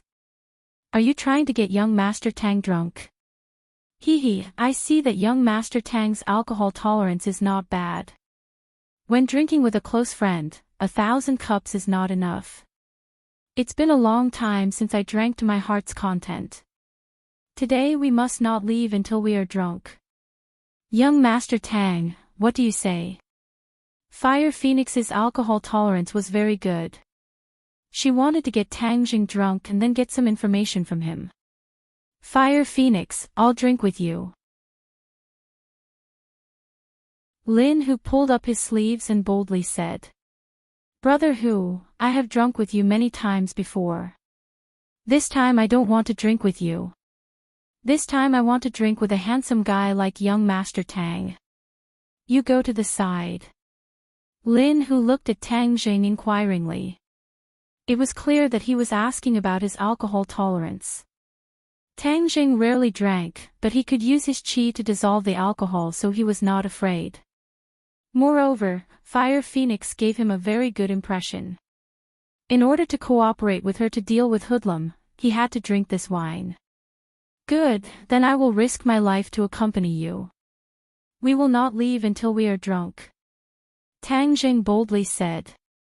The 2 people drank cup after cup of wine. Tang Zhang's expression did not change, but Fire Phoenix's face gradually changed. It was bright red like a ripe apple. Lin, who looked at the 2 people drinking with interest. He gradually saw the knack of it. Tang Zhang's drinking was like drinking water. Moreover, the more he drank, the brighter his eyes became. This was very frightening. Lin, who had never seen a person who could drink 1,000 cups without getting drunk, but Tang Jing clearly had this tendency. Fire Phoenix held the cup of wine and could not drink anymore. Her stomach was overturning and many things wanted to rush out. She knew that she had reached her limit. She had not drunk like this for many years, but seeing Tang Jing as if nothing had happened, she was both shocked and frightened. There was no one who could drink 1,000 cups without getting drunk. After drinking a few jeans of wine, the effect of the alcohol had far exceeded the limit of what the human body could bear. But Tang Zhang was completely unaffected. This showed that he was using his internal energy to dissolve the alcohol. This was not a secret for martial artists. Fire Phoenix was also doing this, but after all, there was a time when one's internal energy was exhausted. So after drinking so much, her internal energy was no longer of any use. She was almost drunk. From this point, it showed that Tang Zhang's internal energy was much higher than hers. Fire Phoenix suddenly realized why Lin Hu was so respectful to him. Just who was the one who taught this youth to have such profound internal energy in his teens? Fire Phoenix was a 3rd-grade refining body. This showed that Tang Zhang was at least a 4th-grade refining body. This was even more powerful than Huang Xiang in the past. Fire Phoenix did not dare to continue thinking because her thoughts were gradually becoming chaotic. She could not drink anymore, or else she would be making a fool of herself. Young Master Tang is good. I, Fire Phoenix, humbly admit defeat. Fire Phoenix gave a thumbs up and praised. Tang Jing smiled and put down the cup. He had his internal energy to dissolve the alcohol, which was much more powerful than a martial artist's internal energy. He really could drink 1,000 cups without getting drunk. It was just that his stomach was a little uncomfortable. After eating and drinking, Brother Hu, now we can talk about the purpose of your invitation. Fire Phoenix let out a long breath and used her internal energy to suppress the effects of the alcohol. She maintained the last trace of clarity in her mind and lightly said.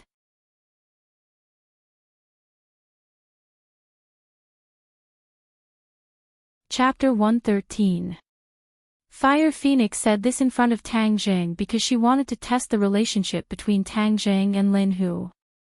She guessed that Lin Hu must have something important to say to her. It probably had something to do with his future plans. If this matter did not allow Tang Jing to avoid suspicion, then it could explain a lot of problems. Translator, Atlas Studios editor, Atlas Studios. Who would have thought that Tang Jing would take the initiative to stand up and cup his hands and say, "Then you can continue talking, I'll go home first." Fire Phoenix looked at him with astonishment. Young Master Tang won't stay for a while longer. It's already late, I want to go home. Tang Jing tactfully declined. Young Master Tang, I'll send you off.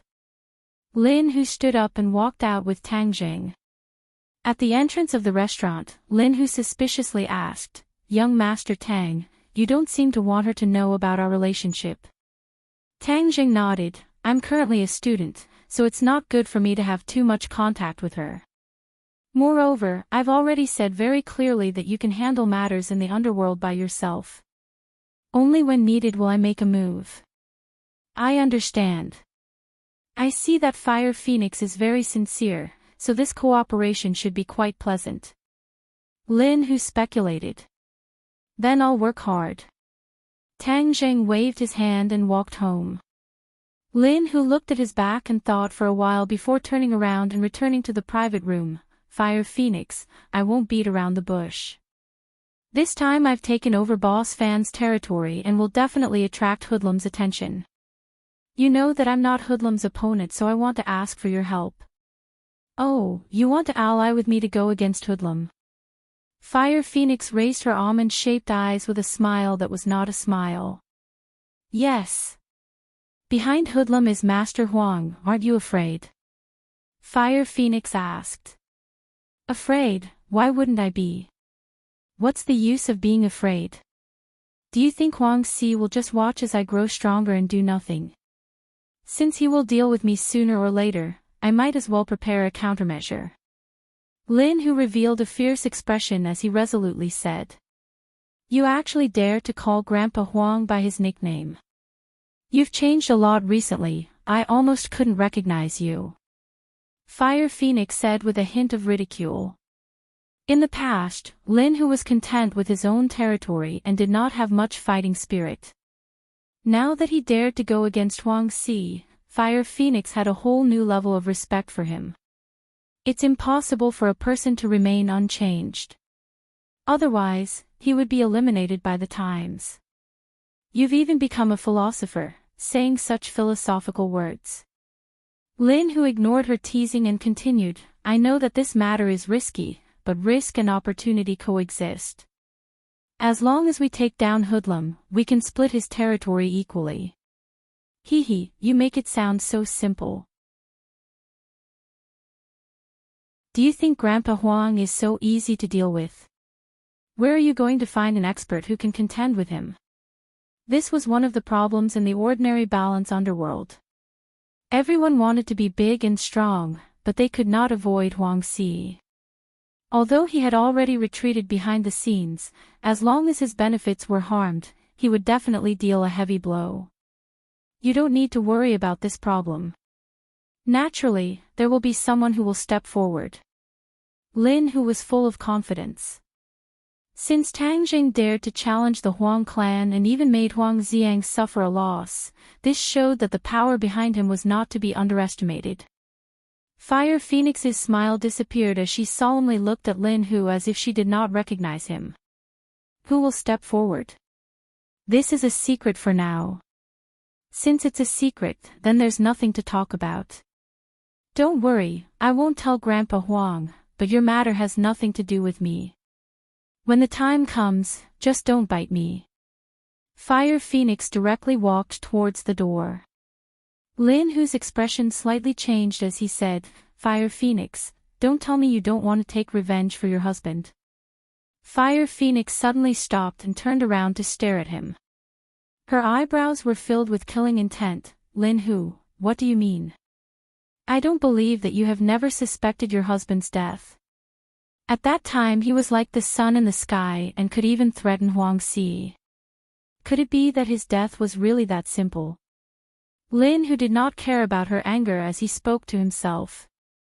Fire Phoenix's expression fluctuated but she did not say a word. Lin Hu's heart moved as he knew that he had guessed correctly. She was definitely still suspicious of Huang Xi but she did not have any evidence. He decided to add fuel to the fire and said, after your husband died, Huang Xi quickly grew stronger, which is why he is where he is today. That is why he is the one who benefited the most. This is something that anyone with eyes can see. If you want revenge, then this time we will topple Hoodlum and cut off one of Huang Xi's hands. In the future we will get rid of Huang Xi and truly take revenge for your husband. You want to convince me with this? That's too simple. Wait until you are willing to tell me your trump card, then come find me. Fire Phoenix slammed the door and left. Lin Hu's expression fluctuated as he did not think that he would not be able to convince her. It seems that she was even more cautious than he thought. His trump card was Tang Jing, but Tang Jing did not want to reveal his identity. This made him very helpless as he fell into a deadlock. In the following 2 days, Tang Jing continued to cultivate at home in order to avoid the monthly exam. His qi had increased by quite a bit. What he needed the most now was to refine the spirit pill, but there was still no news from Yi Xuanji. However, he was not worried because Yi Xuanji would definitely take the bait. As expected, Yi Tianlei personally drove the car to bring him to the Ya family. The way Yi Tianlei looked at Tang Jing was different from before. It was as if he was lamenting that he had misjudged him before. Tang Jing was far more powerful than he had imagined. It was also as if he was rejoicing that Tang Jing had finally given him the conditions and prevented this matter from developing in the worst direction. Of course, Yi Tianlei was also very clear that this matter was related to his wife and daughter. After all, this transaction also involved Yi Dingdong's benefits. Tang Jing, thank you. Suddenly, Yi Tianlei said in a serious tone. Tang Jing looked at him and said, this is a transaction. It's very fair, there is no need to thank me. Yi Tianlei shook his head, I'm not talking about this. It's because you let Dingdang get rid of her shackles. Of course it was the shackles of the marriage contract. Yi Tianlei clearly remembered how angry Yi Xuanji was when he found out about Tang Zhang's conditions. He did not care about the 300-year-old ginseng, but because his family was involved and used this condition to threaten him. He had always had absolute control over his family, but the ordinary balance Ya family was not under his control for a long time and had already undergone subtle changes. He could no longer control this Ya family. But he had nowhere to vent his anger, so he could only swallow it. It's nothing. Moreover, this will make him very angry. I just don't want to see him happy. Tang Zhang said somewhat gloatingly. Yi Tianlei shook his head and smiled bitterly. This kid had a worse temper than he did in the past. He did not dare to treat the old man like this. In fact, although the old man's methods were indeed inappropriate, it was also for the benefit of the Ya family. Yi Tianlei explained. He did not want the conflict between the two sides to intensify. Tang Zheng waved his hand, indicating that he should stop talking. For me, the happiness of my family is more important than the illusory benefits of the family. I only know that he did not fulfill his responsibility as a grandfather, and that alone is enough. Yi Tianlei did not explain anymore. They were silent all the way to the Ya family manor. Yi Xuanji and the King of Medicine sat in the hall and whispered to each other. In front of them was a huge box. Yi Xuanji raised his head and glanced at Tang Jing, then looked straight ahead. He did not look at him anymore, as if he did not want to see him. Of course, he did not want to see Tang Jing. Although he had achieved his goal in the ordinary balance trip, he almost died of anger. It left a strong impression on him. Yi Dingdang walked down from the second floor. She smiled and winked at Tang Jing. "You're here." Today was the monthly break after the monthly exam, so she did not go to school. Tang Jing nodded. Before he could say anything, Yi Xuanji pushed the box in front of him and said, 300-year-old ginseng. Tang Jing walked over and opened it. A ginseng that looked like a miniature version of a human was lying there quietly. Even its facial features had the appearance of a human. "Is this 300-year-old ginseng?" Tang Jing asked Tian Chanzi. He could not tell, but Tian Chanzi could. Yes, this has already taken shape. In fact, it already has a bit of spirituality. If it cultivates for a few hundred years, it will be able to transform into a human. Could it be that ginseng can really become a spirit? Tang Zhang was very surprised. Tian Chanzi said with disdain, "Of course, many things in the world can become spirits. Ginseng contains the spirituality of the world, so it is easier for it to become a spirit. However, ginseng does not have much self-protection ability. After becoming a spirit, it is easy to be caught and used as a material for others to refine pills. That's quite pitiful." Tang Jing sighed. What's so pitiful about it? Treasures of heaven and earth, this is their fate. Tang Jing closed the box and took out the bottle from his pocket and placed it on the table. Yi Xuanji's eyes were immediately attracted to the bottle. He firmly grasped it in his hand and let out a sigh of relief. He looked up at Tang Jing and expressionlessly said, "Why don't you check this ginseng? What if it is not 300-year-old? I have already checked it. To be exact, it is 310-year. Tang Jing lightly said. Yi Xuanji revealed a suspicious expression. He only knew that this was indeed 300-year-old ginseng, but he did not know how old it was. This thing was not as easy to find as gold and silver. He spent a lot of effort and a lot of money to find it. The King of Medicine could not help but raise his eyebrows and asked, "Tang Jing, how do you know this is 310-year ginseng?" "I can tell." Tang Jing was still as calm as ever. There was a kind of steadiness and calmness that was completely inconsistent with his youth. The King of Medicine smacked his lips and said, "In the past, my teacher also taught me a method to determine the age of ginseng, but it was not as accurate as yours. I could only tell that it was between 350-year-old. I never thought that you would be able to determine its exact age with just a glance." Tang Jing curled his lips. This was what Tian Chanzi told me, so of course I can determine it. This method of identification must have been taught to you by your teacher, right? The King of Medicine somewhat enviously asked. Yes. Tang Jing continued to push the responsibility to his non-existent teacher. Can you say it for me to see? Don't worry, I will exchange it with other things. Tian Chanzi, how did you determine it? Tang Jing could not help but be curious. It is to sense the spirit of the ginseng. When your cultivation is high enough, you will naturally be able to do it. This old guy is not good. Tian Chanzi said. Senior King of Medicine, this method is not suitable for you. Tang Jing honestly said. The King of Medicine regretfully shook his head and did not speak.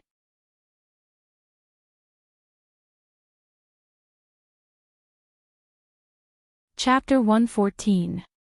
Yi Xuanji didn't care about how to identify the age of the ginseng and went straight to the point. Tang Jing, how do I use this life-continuing pill? Just take it orally. Seeing his impatient appearance, Tang Jing said. Is there anything else I need to take note of? The king of medicine heard this and his attention was drawn over. There's no use, maybe you'll sleep for a while. Tang Jing said. Maybe. The king of medicine and Yi Xuanji said at the same time, extremely surprised. How come he still didn't know the specifics? Right, there's no side effects anyways, just take it, why ask so many questions? Tang Jing was impatient. His attention was all on the ginseng and he couldn't wait to take it back and start refining it. Medicine can't be taken carelessly. If you don't clearly tell me how to take it, how would I dare to take it? Moreover, there's only one pill. If I don't take it properly, wouldn't it be wasted? Yi Xuanji said unhappily. This was a life-saving pill and there was only one of it, so he couldn't help but be careful. I said just take it directly. If you don't believe me, then pretend I didn't say anything. Tang Jing was too lazy to waste his breath on him. The king of medicine remembered that Mu Hongyan mentioned Nana's treatment process. He understood and said, old friend Xuanji, just listen to Tang Jing and take it directly. Seeing that the king of medicine was very confident, Yi Xuanji's heart finally fell to the ground and said, then I'll go back to my room. I'll go with you. The king of medicine also wanted to see the miraculous effects of the life-continuing pill. Remember the other condition. Ding Dang and Song Yu's engagement is cancelled. Tang Jing saw that the other was so happy that he forgot himself and solemnly reminded him. Got it. Yi Xuanji didn't even turn his head and coldly snorted and went back to his room. Tang Jing picked up the box and left. Yi Ding Dang chased after him and sincerely thanked him. She watched as Tang Jing's car disappeared from her sight. At this moment, the shackles on her body were completely broken. She felt as free and relaxed as a swallow. When Tang Jing returned home, he impatiently closed the door and took out the 9 revolving pill furnace from under his bed. The outer walls of the furnace were still blue, but this time it was spotless. The 9 revolving pill furnace is a magic treasure. As long as its spirituality is awakened, how could it be contaminated with dust? Tian Chanzi explained. Tang Jing suddenly realized that it was indeed a treasure. He didn't even need to clean it. He then took out a large bag of medicinal ingredients. These were all bought from the pharmacy and cost him 200,000, which was more than the last time he refined the life-continuing pill. Because the spirit-gathering pill was a pill that required long-term consumption, he had to refine more of it, which was why he had bought so many raw materials. However, he didn't pour all of it into the furnace at once. This was his first time using the 9 revolving pill furnace and he wasn't sure of the specifics, so he decided to test it out first. He revolved his internal energy, and a light purple flame jumped from his fingertips. He only saw a light point, and the flame flew into the 9 revolving pill furnace. The purple light immediately illuminated the inner walls of the furnace, giving it a mysterious feeling. He then placed a bag of medicinal ingredients into the pill furnace. The flames immediately enveloped the medicinal ingredients.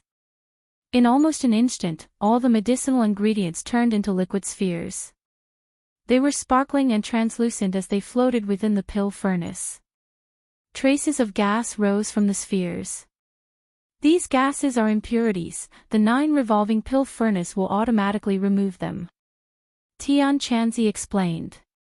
A magic treasure and a first-grade true fire refining pill, it was really different from the last time Tang Jing refined the life-continuing pill. It was much more professional, and much more advanced. Tang Jing stared at the sphere, and found that it was getting smaller and smaller. This was because the medicinal properties were condensing and condensing. He carefully opened the box, took out the ginseng, and prepared to cut a part of it with a knife, and throw it into the furnace at the right time. Don't kill me, I beg you, don't kill me. Suddenly, a faint voice sounded, and Tang Zheng stopped in surprise, looking around. Tian Chanzi, did you hear someone talking? Talking? Who is talking? There are only the two of us here, who else is talking? Tian Chanzi was baffled. Tang Zheng scratched his head. Could it be that he was hallucinating? He was just about to cut the ginseng when the voice sounded again, and this time it was even clearer. He dared to conclude that it was not a hallucination. I beg you, don't kill me. This pleading voice was very faint, as if a person was speaking weakly, making people feel pity. Who are you? Tang Zheng asked in a frightened voice. Could it be that he saw a ghost? He was clearly the only person in this room. Little brat, are you crazy? What kind of messy voice is this? Tian Chanzi suspiciously said. Shh, quiet, listen, there really is a voice. She is still saying, who are you? Quickly speak, otherwise I will not be polite. Tang Zheng clenched the fruit knife in his hand. I am in your hand. The voice weakly said. In my hand. Tang Zheng looked down. In his right hand was a fruit knife, in his left hand was a ginseng. It should not be a fruit knife. His eyes could not help but be attracted by the ginseng. Could it be that this ginseng has become a spirit? Didn't Tian Chanzi say that a 300-year-old ginseng has not become a spirit? Are you a ginseng? Tang Zheng asked tentatively. That's me. What? Tang Zheng opened his eyes wide. This ginseng has really become a spirit. Tian Chanzi also noticed the strangeness, and hurriedly asked, Little brat, what is going on? Are you talking to this ginseng? Yes, this ginseng has become a spirit. Didn't you say that it is impossible for a 300-year-old ginseng to become a spirit? Tang Zheng asked in a bad mood. This Tian Chanzi boasted so much. How could he drop the ball at such a crucial moment? Impossible. How can a 300-year-old ginseng become a spirit? I have seen many 300-year-old ginseng before, but I have never seen or heard of such a situation. Tian Chanzi flatly denied. Hey, ginseng, then speak a bit louder, let this old man also hear. Whoa, don't kill me, don't kill me. The voice became clearer. It was a girl's voice, and she was crying.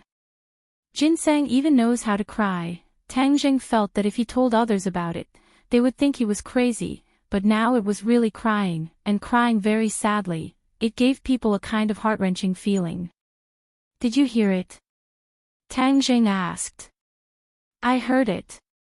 Tian Chanzi was silent for a moment, and then said in disbelief, What the hell, a 300-year-old ginseng really became a spirit, how is that possible? Don't talk about whether it is possible, what should we do now is the most urgent matter. Tang Zheng urged. This was the first time he faced such a difficult problem. Throw it into the alchemy furnace. Do you still need me to teach you this? But it has already become a spirit. Tian Chanzi indifferently said, So what if it has become a spirit? A spirit can also be used in alchemy, and the effects are even better. Didn't I tell you, even those 600-700-year-old ginseng that took human form were caught and refined into alchemy pills, this one of yours only has a little bit of spirituality. Tang Zheng swallowed a mouthful of saliva. It had taken human form and was still being pulled into alchemy. It sounded like a living person was being thrown into an alchemy furnace. Just thinking about it made him feel cold all over.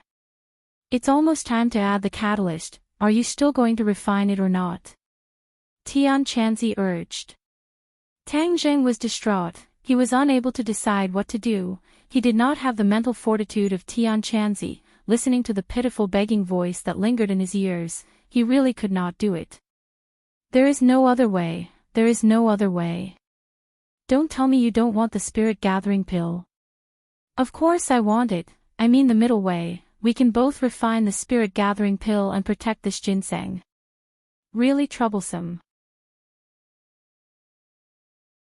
Tian Chanzi impatiently muttered. He thought for a moment, then said, It's not that there is no other way. You can cut off its roots and put them into the alchemy furnace. This can also refine a portion of the spirit gathering pill, but the effects will be reduced a bit.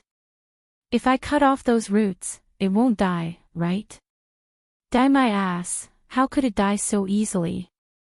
Life contains the essence of the world, unless you throw its entire body into the alchemy furnace, it won't die. Hurry up, don't dawdle, otherwise the crucial moment will pass. Alright, then I'll listen to you this time. Oh ginseng, don't cry, I won't kill you, I'll just cut off a bit of your roots. Tang Jing softly comforted. The crying actually came to an abrupt stop. Tang Jing thought it was really amazing. He calmed his mind and carefully cut off the roots. The cut was actually dark red like blood, just like human flesh. Tang Jing was shocked. Tian Chanzi calmly said, since it has already become a spirit, then it's just like a human, what's there to be surprised about, hurry up.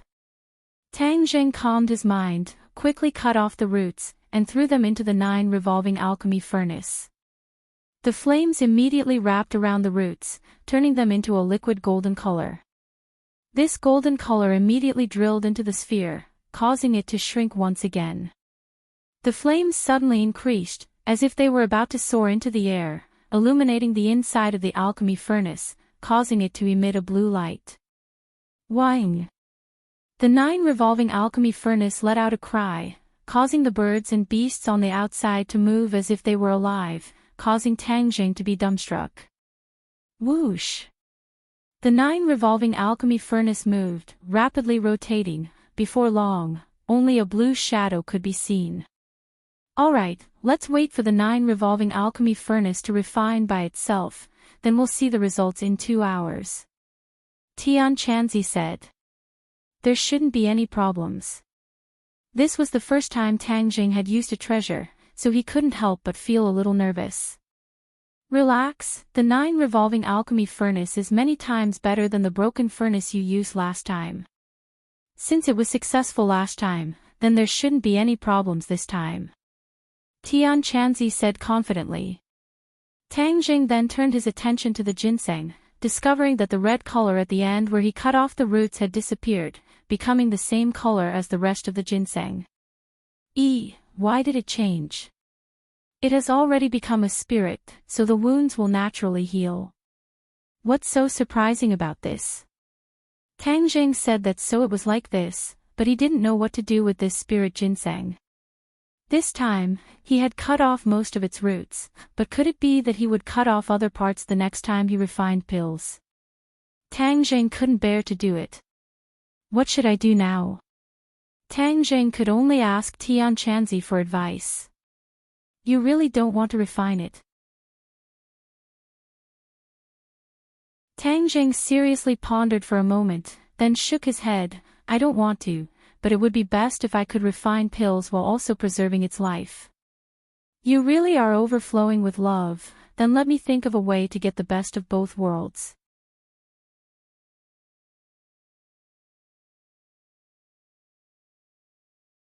Chapter 115. Tian Chanzi really thought of a way to get the best of both worlds, which was to let the ginseng grow and maintain its life. When it was time to refine the spirit-gathering pill, he could cut off its roots. This way, he could maintain a long-term supply. Tang Zheng's eyes lit up as he said, why didn't you say this method earlier? If I refined it in one go, where would I find 300-year-old ginseng in the future? So this method is the best. Tian Chanzi was stunned for a moment. He couldn't help but admit that Tang Jing was right, he had actually overlooked this problem. Hang, you little brat, you just stumbled upon it. Right now, we should first figure out what is going on with this ginseng. I still don't believe that 300 years old ginseng can become a spirit. Something must have happened. Tian Chanzi said. Tang Jing curled his lips, seeing is believing, this isn't fake, right? Tian Chanzi ignored Tang Jing and fiercely asked, little ginseng, hurry up and tell me why you became a spirit. If you don't tell me, I will throw you into the 9 revolving pill furnace. Woo woo woo. The ginseng was frightened by the sound of crying. Tang Jing laughed loudly, Tian Chanzi, you are an expert. Look, you scared the ginseng into crying. Tian Chanzi resentfully said, this little ginseng's courage is too small, but if you don't be a bit fierce, how could it tell the truth? TSK, when asking questions, you have to be polite and gentle, understand? Let me give it a try. Tang Jing deliberately attacked Tian Chanzi. Now, he was not afraid of Tian Chanzi. Instead, he would sometimes tease him. The atmosphere was quite good. Ginseng, don't cry. I am not a bad person. Didn't you hear me? I won't refine you anymore. I will raise you and let you live well. Tang Jing gently said, as if he was a strange uncle trying to trick a little girl. The crying suddenly stopped and a timid voice choked with sobs asked, really? Of course it's true. Tang Jing patted his chest and guaranteed. But Grandpa said that many humans are very cruel. If they catch us, they will eat us. Grandpa was caught by humans. Ginseng was still in disbelief. There are also good and bad people. Those are all bad people. I'm a good person. I won't eat you, Tang Jing said shamelessly. He had clearly wanted to refine it just now. Good man. The ginseng muttered these two words softly, as if trying to understand the meaning. She said, Grandpa seemed to have said that there are good people. Just like us ginseng, there are bad ginseng who steal other ginseng's spiritual energy. Grandpa said that they are bad ginseng. Bad ginseng. Tang Jing laughed involuntarily. There was such a saying. Little brat, don't laugh, this little ginseng isn't wrong. Ginseng is a race, and there are good and bad ones. Some of them absorb the spiritual power of other ginseng to speed up their own cultivation, but this can only be done by a ginseng that can transform into a human form. Tian Chanzi said, not finding it strange. Tang Jing couldn't help but sigh. It seems that ginseng's world is also very complicated. Not only are there external problems, there are also internal problems. Little ginseng, you still haven't answered me. You are only 300 years old, how did you become a spirit? Tian Chanzi asked, unwilling to give up. The ginseng timidly said, this is all because of Grandpa. Before he was caught by humans, he passed on his life's spiritual energy to me. That's why I gained spiritual intelligence. Tian Chanzi suddenly realized, so that's the reason. I said that under normal circumstances, a 300-year-old ginseng can't become a spirit. But even so, it can be seen that your grandpa's cultivation is very high. Otherwise, even if a normal ginseng passed on its spiritual energy to another ginseng, it still wouldn't be able to gain spiritual intelligence. The ginseng could hear that Tian Chanzi was praising its grandpa. It proudly said, my grandpa is the most powerful. Grandpa told me to hide, but I was still caught. Alright, now that you have met me, you will be fine. Under my protection, you will be able to grow strong. Tang Jing had never raised a ginseng before. Moreover, it was a 300-year-old ginseng. Just thinking about it made him a little excited. The ginseng hesitated for a moment and said, thank you, Master. In the future, with Master protecting Linger won't be afraid. Master. Why are you calling me Master? Tang Jing was shocked. Master doesn't eat Linger and is even willing to protect Linger. Linger is of course willing to recognize you as Master. Tang Jing was baffled. He hurriedly asked Tian Chanzi, what's going on? After these spiritual beings become spirits, they do not have the ability to protect themselves. If they do not find a master who can protect them, then they will end up dying. This little ginseng is quite smart. It seems like its grandpa has also increased its intelligence by quite a bit. Since it has recognized you as its master, then just accept it. This is not a big deal, so why make a fuss about it? Tian Chanzi said. Tang Jing took a long time to recover. He had actually become the master. He stared blankly at the ginseng and asked, "You are called Linger?" "Yes, this is the name that Grandpa gave me. Grandpa said that I have grown up and needed a name, so he gave me this name. Linger really likes it." Linger's voice was clear and crisp. It was indeed very likable.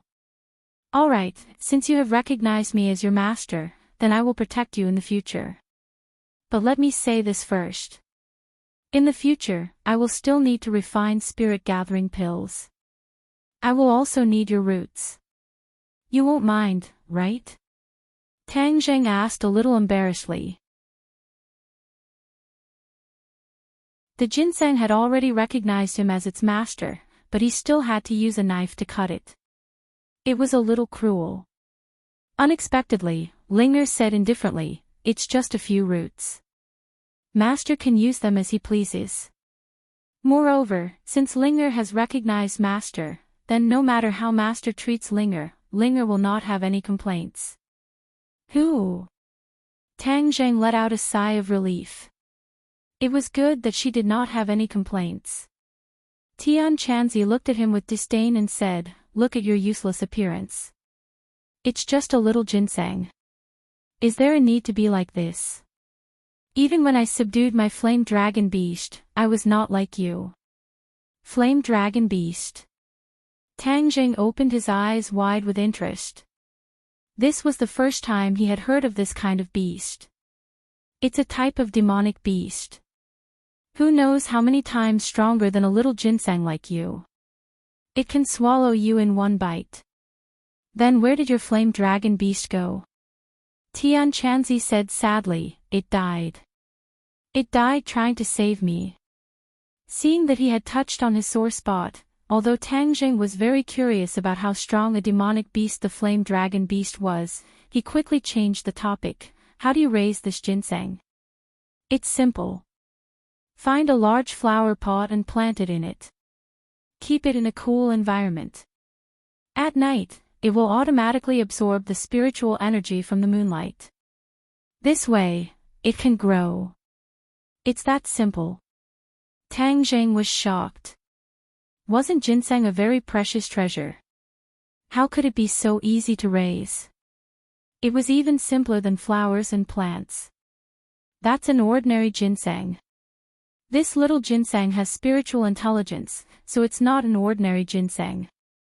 The most important thing for it is to absorb the spiritual energy of heaven and earth.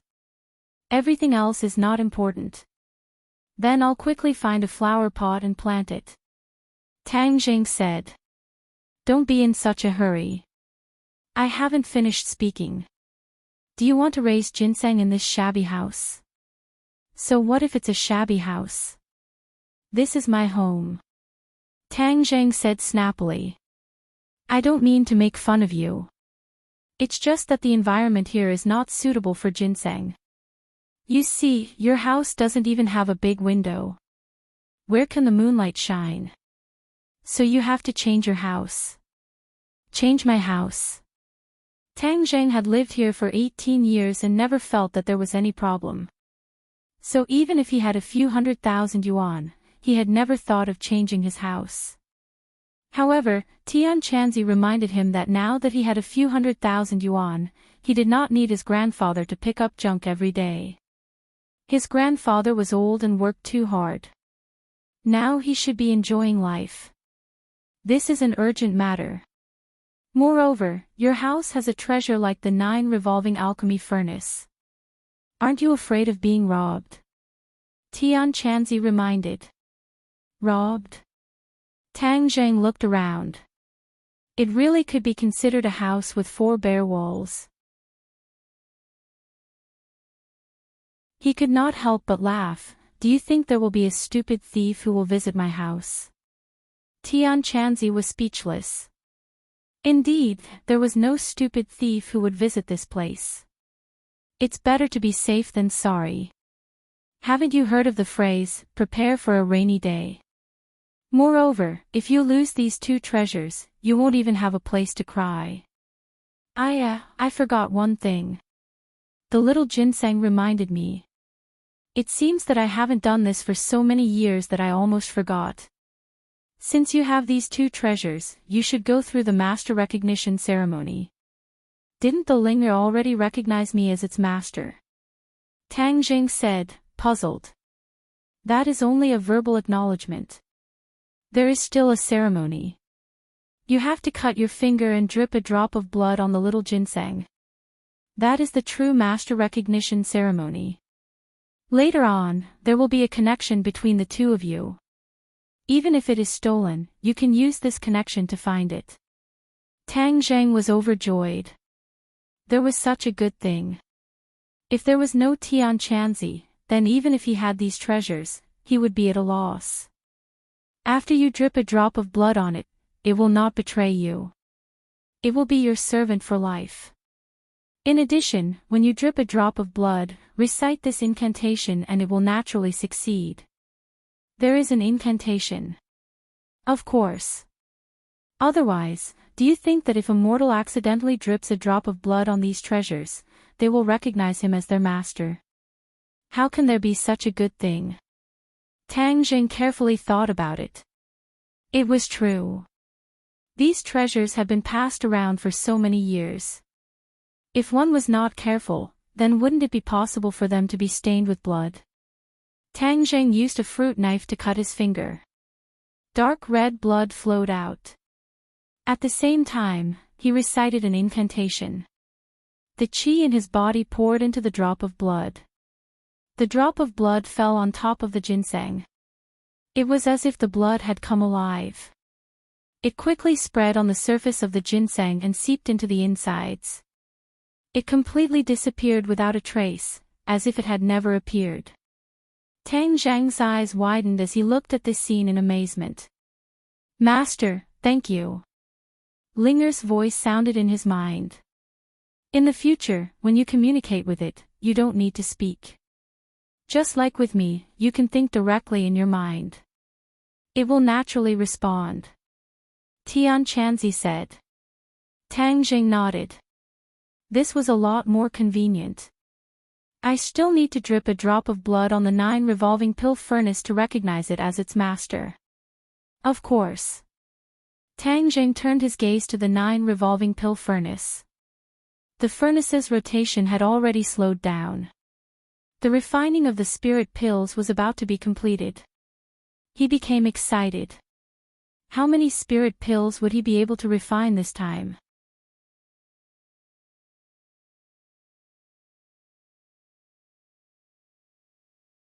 Chapter 116.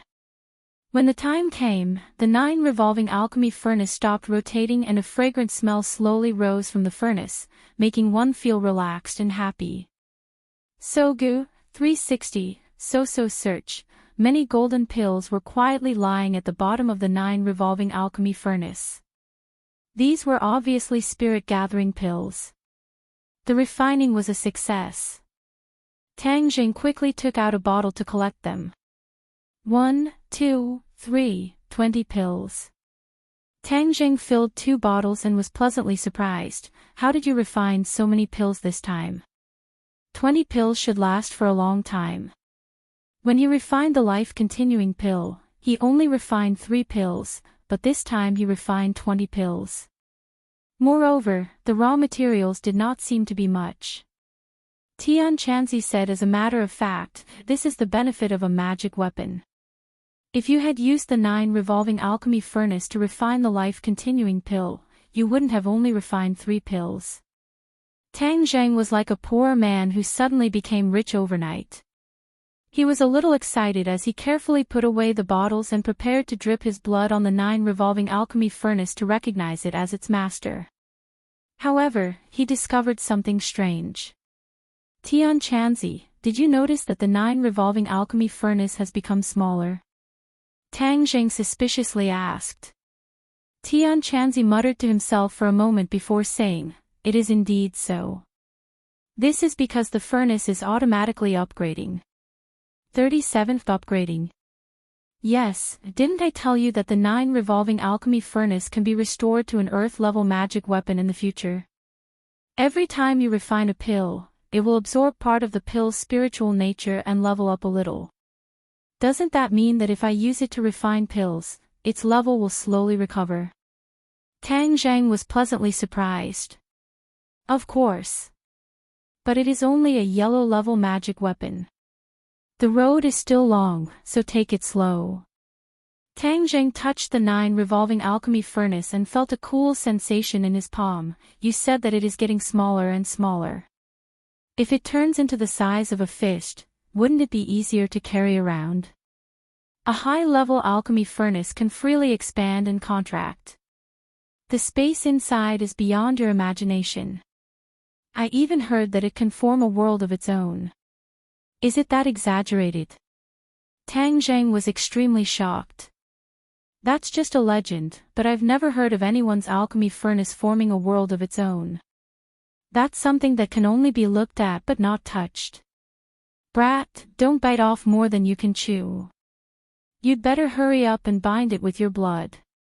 Tang Zhang followed the previous procedure and dripped his blood onto the 9 revolving pill furnace. With a flash of azure light, he and the 9 revolving pill furnace had a mysterious connection. Even if he closed his eyes, he could still feel the existence of the 9 revolving alchemy furnace. However, the 9 revolving alchemy furnace did not speak like Linger. Now that the soul-amassing pill had been successfully concocted, Tang Zhang was finally able to settle one of his worries. He was not in a hurry to practice martial arts, but instead went to buy a house. This was something new. It was not as easy as practicing martial arts. When he casually walked into a bright and clean sales hall, he did not know what to do. However, his problem was immediately solved because the saleswoman took the initiative to welcome him. Tang Zhang began his journey of buying a house with excitement and novelty. However, there were some people who were not excited at all. In fact, they were quite nervous. Fang Chengguo was sitting outside an office, looking at the people coming and going. His expression was a bit absent-minded. He specifically came to visit Fire Phoenix. After experiencing that night, he hesitated for a few days but still came. Because there was no way to proceed with the demolition, the money was still pouring in. If this real estate project stopped, then he would go bankrupt. His funds were linked to one another. As long as there was a mistake, then he would lose everything.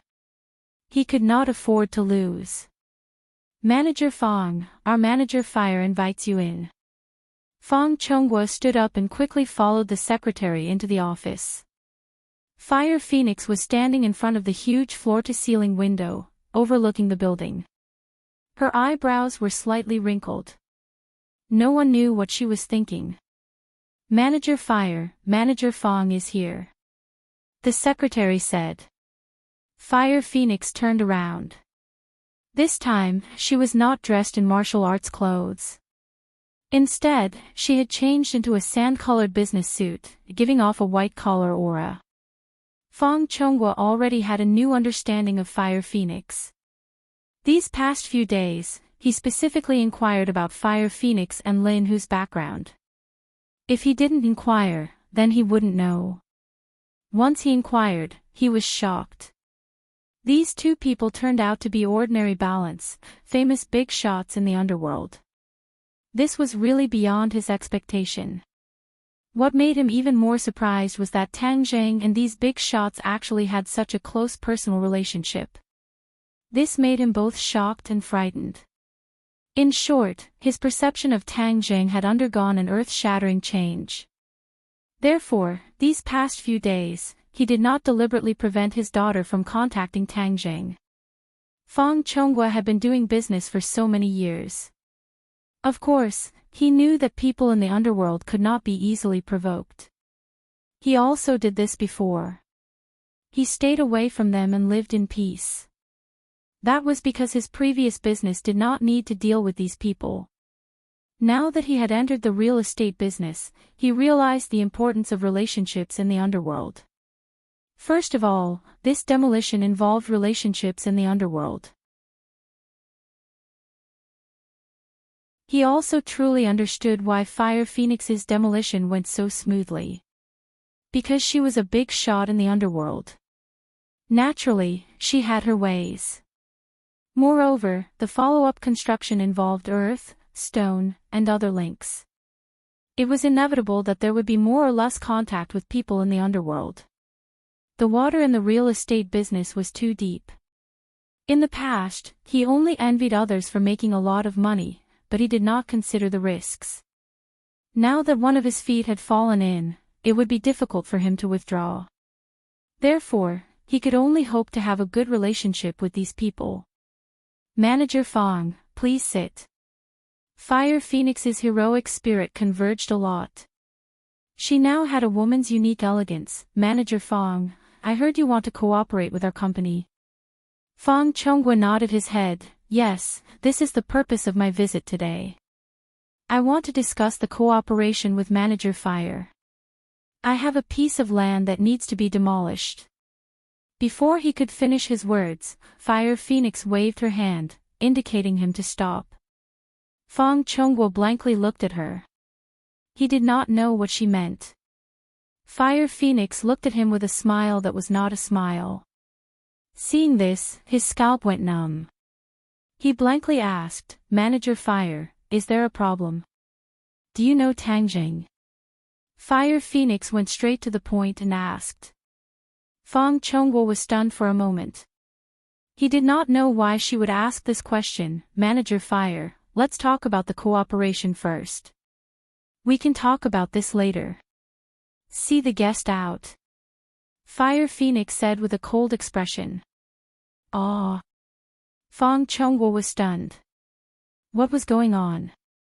I didn't even finish speaking and she didn't want to talk about it anymore. Looking at her ice-cold expression, Fong Chonghua felt as if he had fallen into an ice cave. He felt a chill run down his spine. But his reaction was very quick. He immediately realized that Fire Phoenix was more interested in Tangjing than business. He felt a huge sense of defeat and hurriedly said, then let's talk about Tangjing first. Fire Phoenix's cold expression disappeared by a lot. She put on an expression of listening attentively. Fong Chonghua's heart was filled with a huge sense of powerlessness as he said, Tangjing is an orphan. He was adopted by an old man who scavenged for scraps. He is currently studying at Pengqing International School. In the past, his grades were very good, but now his grades are very bad. He is the last in the entire school. Fire Phoenix's lips curled up. She did not think that what Tangjing said was true. He really was the last in the entire school. Interesting. As for other aspects, he is no different from other people of the same age. Fong Chonghua was also very puzzled about Tangjing's situation. On the surface, there was nothing special about him. But why were these powerful people interested in him? Why were the people of the underworld so respectful to him? Even the Fong family was courteous to him. He felt that the world was in complete chaos. He was unable to find north. It's that simple. Fire Phoenix asked with dissatisfaction. This was the result of her investigation. But it clearly did not match the actual situation. It's that simple. Fong Chonghua said. Then do you know what his relationship with Lin Hu is? Fong Chonghua blankly shook his head. If only he knew earlier. But this matter was too strange. How could Tangjing be related to people of the underworld?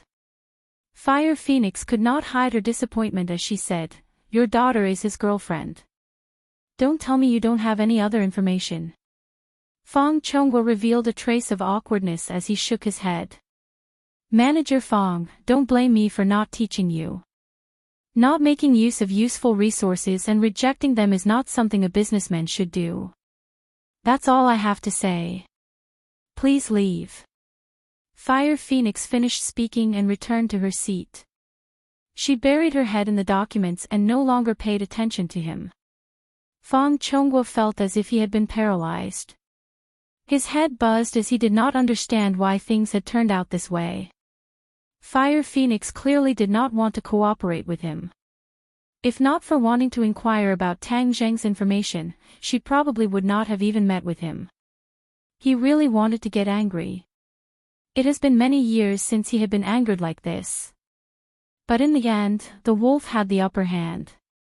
Fire Phoenix was the boss of the underworld. To go against her, he was tired of living. He stood up in a daze. He did not even know how he left the office. Walking on the street, he looked up at the sun. The glaring sunlight made him squint his eyes. But his eyes were still lifeless. He really wanted to roar towards the sky. But he knew that it was useless. He resentfully looked back at Fire Phoenix's office with an indescribable look of dismay. Could it be that this time I really can't pass this hurdle? I have worked hard for most of my life and finally achieved what I have today. Could it be that because of this matter, I will lose everything? He was not willing. But what was the use of this? Fire Phoenix clearly did not want to help him. Who could he look for? Business friends? Don't joke around. Others could not wait for him to be unlucky. In business, there was too much deception. How could there be real friends? Everyone was together because of benefits. If they could hit him while he was down, the other party would definitely not mind ruthlessly stepping on him. Don't blame me for not teaching you. Not making use of useful resources and rejecting them is not something a businessman should do. Fire Phoenix's words suddenly popped up in his mind. He was shocked. These words were not simple. There was a deeper meaning behind them. This useful resource was obviously referring to Tang Zheng. Yes, Fire Phoenix was interested in Tang Zheng. As long as Tang Zheng opened his mouth, Fire Phoenix would definitely agree. Then this stalemate could be broken. Tang Zheng was the person who would break this stalemate. He was like a person walking in the desert who suddenly saw water. Every cell in his body was activated. His brain was unprecedentedly active. His listless eyes gradually brightened up. He wanted to find Tang Zheng.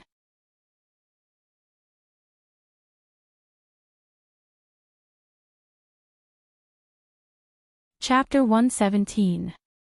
Fang Chonghua immediately returned home, preparing to have his daughter find Tang Zheng. Shi Mengqin was frightened by his anxious appearance and immediately asked for the reason. These few days, Shi Mengqin's days were not good as her husband was cold to her. Even though she did not think she did anything wrong, she was still cautious, not daring to touch her husband's bad luck. Fang Chonghua did not have time to explain to her and directly asked where his daughter was. Shi Mengqin angrily said, "She was called out by that little brat and no matter what I did, I could not stop her." "Then I'll call her."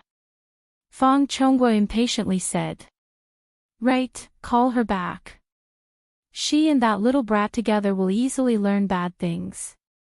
This time she won't even listen to her mother's words. It must be that little brat behind her back, saying bad things about me.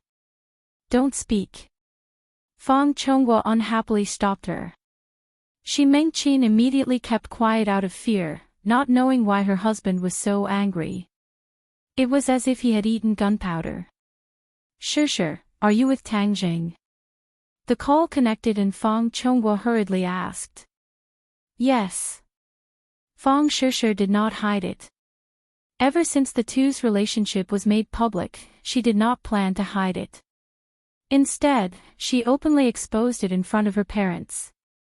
She wanted to create an established fact, letting her parents get used to Tang Zheng's existence. "Where are you guys?" "Upwind Water." This was one of Ordinary Balance's buildings. "Okay, you guys wait for me there and don't run around.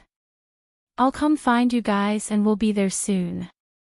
Fang Chonghua finished speaking and walked towards his car. Shi Mengqin's eyebrows jumped and said with interest, "I'll also go. I want to see what this little brat is up to." "Mengqin, let me tell you, when you see Tang Zheng, you must have a good attitude." Fang Chonghua stopped and solemnly warned.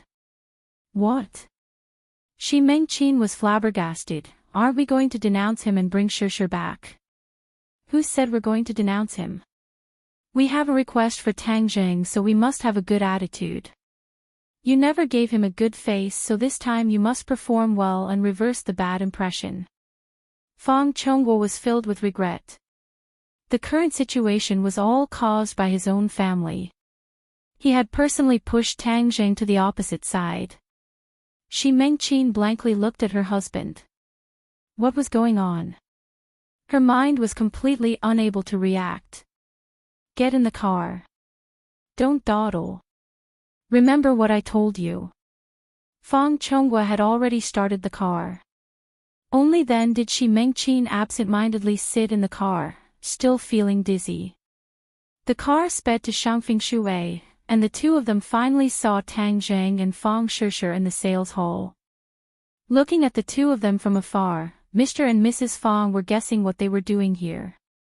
It was a novel idea to arrange a date here. Of course, Tang Zheng was here to buy a house. He still had 700,000 yuan, which was just enough to buy a small house. However, he had already seen a few buildings. Although the sales lady had said a lot, he still hadn't made up his mind. Houses had always been the most important commodity for the people of the country. This was the place to settle down, so it must be carefully selected. Tang Zheng also did not have any experience, so in the end, he decided to call Fang Shishir over. In this aspect, she was a bit more knowledgeable. Although the sales lady saw that the two of them looked like high school students, she still did not look down on them. In this society, there were many low-key rich people. Although they were young, their families were rich. Who knows, if they were in a good mood, they might just buy a house. Tang Zheng listened until his head was spinning. He discovered that buying a house was much more difficult than cultivating. On the contrary, Fang Shishir listened with great interest. From time to time, she would ask a few questions, but she was always able to get to the point. This made the sales lady feel that the other party was not here to play around. Tang Zheng saw Fang Shishir and Shi Mengqin from afar. He pursed his lips at Fang Shishir, causing her expression to become a bit awkward. After all, the relationship between her boyfriend and her family was really bad. Shishir, what are you two doing here? Fang Chongguo asked with a smile. His smile was as amiable as possible, causing Tang Zheng to be stunned. Did the sun rise from the west? Little Tang, how are you? I haven't seen you for a few days. How are your injuries? Fang Chongguo asked with concern. It's already healed. Tang Zheng suspiciously looked at him. If things were abnormal, then there must be a demon. He did not dare to lower his guard. Young people's bodies are really good. They recover quickly. What are you two doing? Buying a house. The Fang couple were both shocked. They knew that with Tang Zheng's family conditions, how could he buy a house? Shi Mengqin's heart moved. Her face immediately became gloomy. She believed that Tang Zheng must have instigated Fang Shishir to buy a house for him. No wonder he called her over. It was truly a good plan. How long had it been and he was already eyeing the Fang family's property? He was truly too despicable. The anger in Shi Mengqin's heart immediately flared up. After losing her wolf, she had completely forgotten her husband's warning. She angrily said, Tang Zheng, you are young yet you don't learn well. You actually beat around the bush and think of ways to take my family's property. You are too vicious. Could it be that you learned this in school? No wonder your grades are so bad and you are the last in school. Once these words were spoken, the entire room was silent. Even the sales lady could not help but look at Tang Zheng. Was this true? This boy looked so delicate and pretty, how could he be so despicable? Tang Zheng froze for a moment. His face also sank. The feeling of being framed was not good. Moreover, Shi Mengqin had repeatedly believed that he was together with Fang Shishir for the Fang family's property. This was unbearable. You are not only insulting me, you are also insulting your daughter. Do you understand? Tang Zhang's tone became even more serious. Hang, you still dare to twist words and resort to sophistry. I will let everyone see your true face. Don't think that I don't know what you are thinking. Shi Mengqin became more and more energetic as she spoke.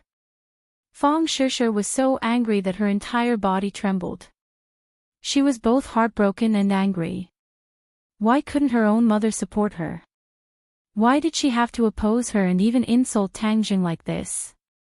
Mom, how can you be like this? This is not what you think. It is Tang Zhang who wants to buy a house with his own money. Where does he have the money? Do you think that he can rely on his grandfather who picks up junk to earn money to buy a house? What a joke. He will definitely make you pay in the end. You silly girl. Shi Mengqin continued to ridicule. You shut up. Suddenly, Fang Chongguo loudly roared as he angrily stared at his wife. He wished that he could skin her alive. He came to ask for help from Tang Jing, but not only did she not help, she even added fuel to the fire. This time, he was truly finished. Chongguo, what I said was the truth. We must guard against this little brat's sinister intentions. Shi Mengqin continued to blabber on but saw a palm flying towards her. Paw! A crisp slap sounded out and her voice came to an abrupt stop. Shi Mengqin was dumbstruck as she stood there like a wooden puppet. She simply could not believe what had just happened. Fang Chongguo slapped her. He was her husband and had never hit her before. This was the first time. Fang Chongguo's face became the color of pig liver. His lungs were about to explode from anger. Everyone else was also stunned, especially the sales lady. From the start, she could tell that this couple was rich because they came out of the luxurious car outside. But the key point was, what was going on? The wife was shouting herself hoarse and criticizing the little handsome boy while the husband was flustered and exasperated as he slapped her. Even acting in a movie did not have such ups and downs. Dad, you. Fang Shishir stared at her father.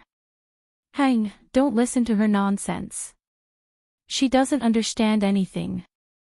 Fang Chongguo said with a lingering anger. Shi Mengqin finally came back to her senses. The pain on her face was very clear. This was not a dream but reality.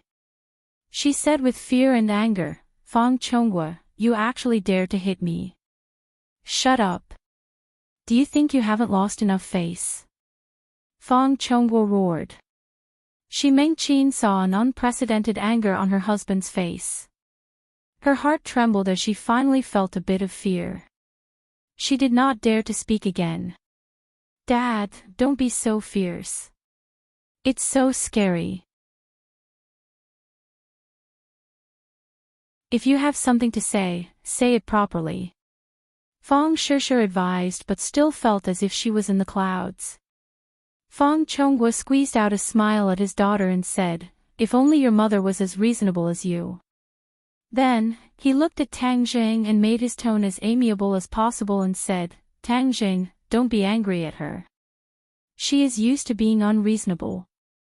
Tang Jing did not bat an eyelid as he had already seen some clues. Last time, Fang Chongguo did not have such a good attitude towards him. There must be a reason for this 180-degree change. Seeing Tang Jing not say a word, Fang Chongguo squeezed out a smile that was uglier than crying and said, you want to buy a house, right? You don't need to waste your money. Our family still has a few houses. You can choose one to live in. What? Everyone else was shocked. Just now, Shi Mengqin was still saying that Tang Jing was doing this for the Fang family's property. Now, she took the initiative to give him a house. This change was just too big. Tang Jing suddenly stared blankly at Fang Chongguo. He did not come back to his senses as he stared blankly at Fang Chonghua. The sales lady stared at this group of people as if they were aliens. This little handsome brother's charm was just too great. He did not even conquer his mother-in-law and instead conquered his father-in-law. Moreover, from the looks of it, his father-in-law seemed to be trying to curry favor with him. But didn't they just say that this little handsome brother's family was poor? Could it be that the world has changed and the poor are now so popular that the rich like to give to the poor?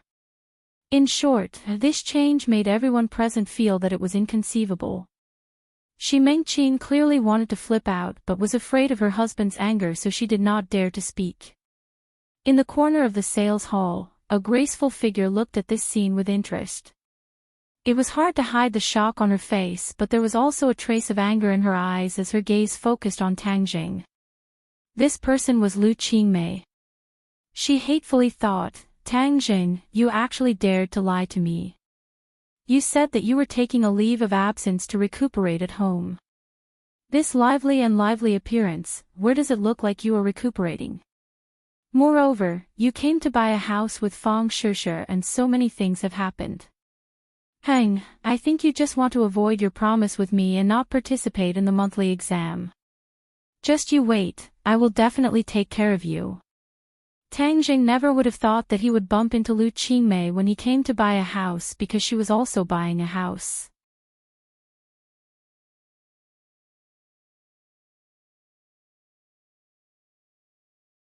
Chapter 118. Lu Qingmei had only been in ordinary balance for a little over a year, and now that the rent was about to expire, she was preparing to buy a house. Today, she finally had a month off and came to look at houses. She never thought that she would run into Tang Jing and Fang Shushe. She was not in a hurry to greet them and instead deliberately hid in a corner to observe the two. She was very curious as to why they were looking at a house.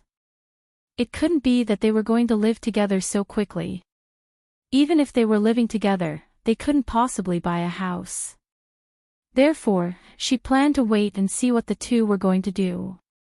She never thought that she would see such an unforeseen event and be stunned. When she heard Fang Chonghua say that he was going to gift a house to Tang Jing, Lu Qingmei's eyebrows knitted together. The words of a rich person were not as simple as the literal meaning. Moreover, Fang Chonghua was one of the board members of Pengqing International School. She had heard that he was not a kind person who would casually gift a house to someone. Moreover, it was rumored that the Fang family was very opposed to the relationship between Tang Jing and Fang Shushe. This could be seen from Shi Mengqin's reaction just now. But the key was Fang Chonghua's attitude. Why did he tempt Tang Jing with benefits? Lu Qingmei did not think that Fang Chonghua was bored enough to tease Tang Jing. It was very clear that Fang Chonghua was serious. She could not understand all of this. Tang Jing also could not understand, but he understood the other party. This change from arrogance to respect was too great, causing him to be somewhat on guard. He lightly said, I appreciate your good intentions, but I have the money to buy a house myself. Don't misunderstand, I really want to gift it to you. I also have a house here in Upper Wind Mountain that has been renovated a long time ago. Now that I'm giving it to you, it can be considered as making the best use of it and not wasting it. Seeing Tang Jing refuse, Fang Chonghua was secretly astonished and began to value him even more. If he was able to withstand this kind of temptation, was he still a normal person? What he did not know was that Tang Jing was taught by his grandfather to not accept a reward without any effort. Of course, he would not accept the other party's gift for no reason. Fang Shushe looked at her father curiously, but she didn't think too much about it. She just thought that her father was trying to ease his relationship with Tang Jing, which was what she looked forward to the most. Therefore, she tugged at Tang Jing's hand and whispered, My father means well. Just accept it. This kindness is too precious. Tang Jing refused. He always felt that Fang Chonghua's change was a little strange. If it was because of the last meal, it would not have been delayed until now. All in all, Tang Zheng would not accept this kind of kindness without knowing the ins and outs of the matter. When the saleswoman saw Tang Zheng reject her, she really wanted to say that if you don't want to give it to me, I will definitely go crazy with joy. However, she also looked at Tang Zheng even more curiously. Tang Zheng had become the center of attention, but he didn't show the slightest difference. He just looked at Fang Chonghua thoughtfully. Fang Chonghua had a troubled look on his face. He thought for a moment and said, Tang Zheng, can you come out and talk to me alone? Okay. Tang Zheng agreed. Sure, look after your mother. Fang Chonghua ordered. Fang Sure nodded and gave Tang Zheng an encouraging look. She whispered, have a good talk with my father. I don't think he is against our relationship anymore. You have to seize this opportunity. Tang Zheng nodded calmly and followed Fang Chonghua out of the sales hall. Fang Chonghua took out a cigarette and lit it. He took a deep breath and saw Tang Zheng come over. He passed the cigarette to him, but Tang Zheng shook his head and refused. It's good that you don't smoke. Smoking is bad for your health. Fang Chonghua put the cigarette back in his pocket. His eyes narrowed slightly as he hid behind the light smoke. His expression was somewhat dignified. Tang Zheng also chose to remain silent and looked into the distance. Do you really like my daughter? Fang Chonghua blew out a smoke ring and finally spoke. Tang Zheng nodded heavily, I really do. Fang Chonghua looked at him through the smoke ring and said, I haven't seen a young man like you in many years. Persistent and fearless. It is difficult for outside people or things to affect your decisions. Tang Zheng's lips curled up slightly. Perhaps this is my temper. I can't change it. You have to know that we are Shishi's parents. The matter between the two of you will ultimately require our approval. Tang Zheng's eyes narrowed slightly as he looked at Fang Chonghua. He did not say a word and seemed to be thinking about what to say. In that moment, Fang Chonghua saw many things in his swollen eyes. There was a little frivolity and a strong confidence. This confidence was something that even he did not have. In the end, humans would always have fear and scruples. Therefore, although he kept saying that he was confident, it was very difficult for him to really be confident. However, Fang Chonghua could see that confidence in his pair of black eyes. Tang Zheng did not seem to take the difficulty that Fang Chonghua mentioned seriously. It was as if he could do it if he wanted to. Fang Chonghua had to admit that he was shaken by his pair of eyes. Of course, he did not know where Tang Zheng's confidence came from. His confidence came from the secrets he possessed. He was already a cultivator and compared to mortals, he was a person from a different world. Although his cultivation was not very high, his horizons were already extraordinary. This was definitely not because he was looking at the top of his head or biting off more than he could chew. The matter between me and Shishi, I will always believe that it is between the two of us. Even if others have a little opinion, as long as the two of us do not have any opinion, then this matter will not be a problem. Tang Zheng said softly. He was not in a rush, but his confidence was truly emitted. Fang Chonghua took a deep breath. Only now did he truly face Tang Zheng. He also understood why Lin Hu and Fire Phoenix valued him so much. He really had the ability to match them. But if her family does not object, then wouldn't this matter be icing on the cake? Fang Chonghua asked. Tang Zheng did not comment. Moreover, Shishi will care about our attitude. If you really like her, then you should care about her feelings, don't you think so? Tang Zheng could not deny that with Fang Shishi's personality, she would ultimately care about her parents' attitude. So before, I tried to make you accept her, but you ignored me. Tang Zheng did not know why the other party had changed so much today. Since the other party had mentioned this point, he might as well open up the problem. That's right. In the past, we did ignore you and even provoked you, but it's undeniable that parents want their daughters to have a good home. With the conditions you showed in the past, of course, we thought that you and Shirshir are not suitable. A good home. Tang Jing snorted, your so-called good home is money and power. Have you ever thought about the opinion of the person involved? Does she like money or power? You might say that when she is a little older, she will understand your good intentions, but I want to say that this is all bullshit. Tang Zhang and Tian Chanzi had been together for a long time, and occasionally liked to spew out one or two vulgarities. When two people are together, the most important thing is that they like each other. External conditions are secondary. Only when the heart is the same, then they will truly be together. Moreover, if a man truly loves a woman, he will not be lazy, but will do everything possible to make her happy. Therefore, in the end, this woman will obtain love and material things together, and will not become a puppet enslaved by material things. Boy, well said. I did not expect you to have a talent for speech. Tian Chanzi excitedly praised. If he was given a pair of hands, he would definitely clap until his palms turned red. Fang Chongguo looked at him in a daze and muttered, I did not expect you to have so many life experiences at such a young age. You are not simple.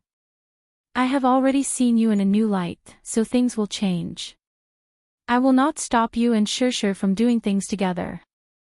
Let nature take its course. These words were not perfunctory words to Tang Jing, but the truth. In the past, he opposed Tang Jing because he felt that Tang Jing could not bring happiness to his daughter. But now, this was no longer a problem, so why not consider his daughter's feelings? It has to be said that the success of Fang Chongguo's business was not by chance, and it was inseparable from his ability to make decisions. Since he recognized Tang Zhang's ability, then he would choose to make the corresponding decision. Tang Zhang looked at him in astonishment. Only now did he properly examine the other party. Although he and Shi Mengqin were husband and wife, they were not the same type of people. Shi Mengqin really despised the poor and loved the rich, but Fang Chongguo clearly had more inner qualities. Thank you, I will treat Shirshir well. Tang Jing solemnly promised. This was a man's promise, and it would never change. Fang Chongguo smiled, and with a flick of his finger, the extinguished cigarette flew into the trash can. Today I have said so much to you, so I am a lot more relaxed. But I still have to tell you one thing in advance, so that in the future you won't think that I am two-faced and deliberately playing tricks. What is it? After Shirshir graduates, she will go abroad to study. This is something that I have already arranged, and it is not because of you. I hope you can understand. Fang Chongguo was speaking the truth. Go abroad. Tang Zhang was startled. Going abroad was something that was unattainable for him in the past, so he had never thought about it. But Pengcheng International School had many such precedents. After all, they were all children from rich families, and most of them liked to go abroad to study. Even if their results were not good, they liked to go abroad to plaster a layer of gold and come back as a turtle. You have to know that the education resources abroad are more abundant. I want Shirshir to receive the best education, so this is the only way. Fang Chongguo explained, if you really like her, then you should let her go and let her obtain more and become better, and not just keep her by your side. I think this is true love. Tang Zhang was speechless. Fang Chongguo's words were indeed reasonable, but he had never thought that after graduation, they would go their separate ways, and even be separated by thousands of miles. Actually, Shirshir also wanted to go abroad before, and this was also her idea. But with my understanding of her, she definitely doesn't want to go abroad now, and wants to be with you. Fang Chongguo clearly understood his daughter very well. I know it is very difficult for you to accept this, so I don't need you to make a decision now. You can think about what is the best situation for Shirshir, and give me an answer after you graduate. Tang Zheng nodded with mixed feelings. Fang Shirshir had never told him that she wanted to go abroad, and it seemed that he had neglected her thoughts before. Now let's talk about another matter. Fang Chonghua said.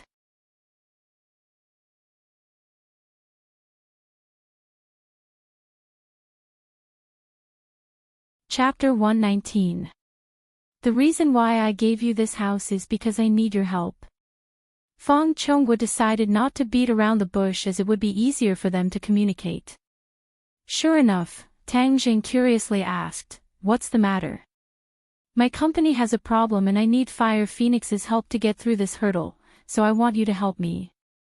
"You want me to go and plead with Fire Phoenix?" "I'm afraid I don't have that much face. I've only met her once." Tang Jing disagreed. Fang Chonghua shook his head. "You're still underestimating your own strength. Although I don't know why you're valued by these big shots, I believe you can do it. If I can't get through this hurdle, then I will go bankrupt and lose everything." Tang Jing suspiciously looked at the other party, not knowing if these words were true or false. Fang Chonghua met his gaze and did not avoid it, appearing very open and aboveboard. "If I go bankrupt, then there will definitely be people chasing after me. At that time, even Shishir won't have the money to go abroad to study." Tang Jing said that it would be better if she didn't go abroad, but he wasn't that selfish. The other party's meaning was very clear. If he went bankrupt, then Shishir's life would not be guaranteed. Fang Shishir had lived a life of luxury since young. If her family fell, then it would make her very sad and she wouldn't be able to adapt to the life of hiding from debt. As Fang Shishir's boyfriend, Tang Jing naturally didn't want to see this happen. Tang Jing subconsciously wanted to avoid Fire Phoenix, but this time there was no other way. He muttered, "Okay, I'll help you. I don't need your house. I'm doing this for Shishir." Fang Chonghua smiled, "I really didn't misjudge you. You're really doing this for Shishir's sake. But I still want to give you the house. This is what you deserve. If you accept it, then I'll feel at ease. Moreover, you also heard Shishir's words. If you don't accept it, then she won't be happy." Tang Jing turned around to look at Fang Shishir. He found that she was smiling at him and winking at him, encouraging him. His heart skipped a beat, and he said, "Okay, I'll accept it." He was a straightforward person. Moreover, in the eyes of others, a house worth several 100,000 gold coins was very expensive, but in his eyes, it wasn't that expensive. After all, he was someone who was willing to give away a priceless treasure like the life-continuing pill for free. Fang Chonghua heaved a sigh of relief. Only when Tang Jing accepted the house would he truly believe that Tang Jing would help him. Only then would the conflict between them truly be resolved. Don't take her mother's words to heart. Sometimes, she just doesn't think before she speaks. Tang Jing shrugged. Since they had turned hostility into friendship, he still had the magnanimity to forgive others. When the two of them walked in, everyone looked over, not knowing how the discussion went.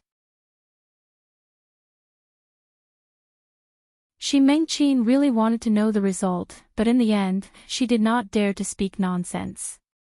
"We're not buying a house anymore." "I'm sorry," Tang Jing said apologetically to the sales lady. The sales lady gave a professional smile and said that it was fine. "You promised my father." Fang Shishir intimately hugged his arm and asked. Tang Jing nodded his head. "Wah, you really are too good." Fang Shishir excitedly hugged his arm even tighter, rubbing her chest, causing Tang Jing's spirit to sway. If not for the fact that there were so many people, perhaps Fang Shishir would have directly kissed him. However, the deep affection in her eyes could be seen by anyone. His character is strong, so he must have agreed to accept this house for my sake. He really is good to me. Fang Shishir sweetly thought. Let's go, we'll go home to get the keys and property certificate. Afterwards, we'll go to the Housing Management Bureau to complete the procedures. Fang Chonghua said. Several people walked out, leaving behind pairs of envious eyes. In their hearts, they wondered why they did not have such good luck to find a rich family's daughter. Lu Qingmei's eyebrows tightly knit as she watched the luxurious car drive away. She muttered to herself, Tang Zheng is actually this kind of person who climbs up the social ladder. I really misjudged him. Clearly, she believed that Tang Zheng had taken a fancy to this house. As for why Fang Chongguo was so good to Tang Zheng, she was unable to guess the reason. After taking the procedures and going to the Housing Management Bureau to complete the transfer procedures, this 90 square meter 2-room apartment in Shangfeng Shangshui would be Tang Zheng's. Shi Mingqian's gaze towards Tang Zheng also changed because she already knew from her husband that Tang Zheng was related to the survival of the Fang family. If Tang Zheng did not help, then her life as a rich lady would come to an end. Shi Mingqian was a realistic person, and the most important thing for a realistic person was to clearly distinguish between the pros and cons. Since Tang Zheng was so important, then she had to do everything possible to win him over. Even if she still had a knot in her heart, she would do her best to not show it on her face. Thus, Tang Zheng's situation was much better. He could openly sit with Fang Shishir in the back. Fang Shishir was leaning against him and no one else had any complaints. Tang Zheng, tomorrow I'll help you move. Fang Shishir excitedly said. Tomorrow I'll first accompany your father to do some things before moving. No problem, I'll first go to your house to pack your things. Okay. Tang Zheng did not refuse. Tang Zheng, do you need a car to move? Tomorrow I'll call the driver to help you. No need, I don't have many things so I can do it myself. Tang Zheng did not wish for outsiders to discover the 9 revolving pill furnace and ginseng, these 2 treasures, so he rejected the others' good intentions. Fang Chongguo also did not force him. As night fell, Tang Zheng sat on his bed and looked up at the small room. He had lived here for 18 years and really had deep feelings for it. He had memories of everything here. In the future, these memories would have to be sealed away. He was really reluctant to part with them. Tang Dehai was even more reluctant than him. This was the home he had lived in for most of his life. Every brick and tile had his traces. Suddenly leaving here, in addition to reluctance, there was also a sense of unreality. When he heard Tang Zheng talk about this matter, he felt that it was inconceivable. He thought that he would live here for the rest of his life and even die of old age here. But now that his grandson was being filial to him and was letting him live in a bright and clean high-rise building, he felt gratified but also a little sad. In short, his emotions were very complicated, but he could not drag his grandson down. If his grandson wanted to live in a high-rise building, then he would live there. For his grandson, he was willing to do anything and was willing to give up anything. Of course, he also asked how the new house came about. Tang Zheng did not hide anything and said that Fang Shishir's father had a favor to ask of him, so he gave it to him. Tang Dehai only reminded him that a man should be independent and did not blame him for accepting the house because he understood that he was a director. Tang Zheng was a director, and since Tang Zheng did this, there must be a reason. Tang Zheng had really grown up and had the ability. Many things, he would only provide a little reference and advice, and would not criticize. This simple and honest old man had always thought that he did not read much and did not have much ability, so he could only peacefully watch Tang Zheng grow up. There was no need for him to interfere too much with Tang Zheng's growth because there were many things that he could not do. Tang Zheng was lucky to have such a grandfather. He also understood the deep meaning in his grandfather's eyes, so he was very touched. Through the door, he heard the sound of his grandfather tossing and turning in bed. His heart was also a little confused. Finally, he collected his thoughts and took out a spirit-gathering pill. Even in the darkness, the spirit-gathering pill emitted a faint golden luster. The spirit-gathering pill melted in his mouth, turning into a warm current that flowed down his throat and into his 8 extraordinary meridians. A powerful spiritual energy exploded from within his body, and his 5 viscera, 6 bowels, 4 limbs, and hundreds of bones all had a particularly shocking feeling. Circulate the ancient clear heaven scroll. This spirit-gathering pill not only contains abundant spiritual energy, it can also gather more spiritual energy from heaven and earth, increasing your cultivation speed. Tian Chanzi's voice sounded. Tang Zheng closed his eyes, and with a thought, the ancient clear heaven scroll quietly circulated. The spiritual energy scattered all over his body quickly divided into two, one to his dantian and the other to his sea of consciousness. At the same time, the spiritual energy between heaven and earth quickly gathered towards him. Although the spiritual energy between heaven and earth was thin, with the effect of the spirit-gathering pill, the spiritual energy within a kilometer radius was like a gathering of soldiers. It quickly flew towards the house, penetrated the walls, passed through Tang Zheng's body, and gathered in his dantian and sea of consciousness. In the darkness, no one noticed this change, because ordinary people simply could not perceive the existence of spiritual energy. However, animals and plants were more sensitive than humans. Many small animals quickly moved closer to the house. In the darkness, they stared with bright eyes, raised their heads, opened their mouths, and constantly absorbed the spiritual energy. Under normal circumstances, these animals absorbed spiritual energy very slowly, but now the spiritual energy around Tang Zheng's house had reached a nearly saturated state. After all the spiritual energy within a kilometer radius was gathered here, and even the air felt a little sticky. The wildflowers and weeds in the corners of the house grew much faster, and a subtle change occurred. Tang Zheng was unaware of the changes in the outside world.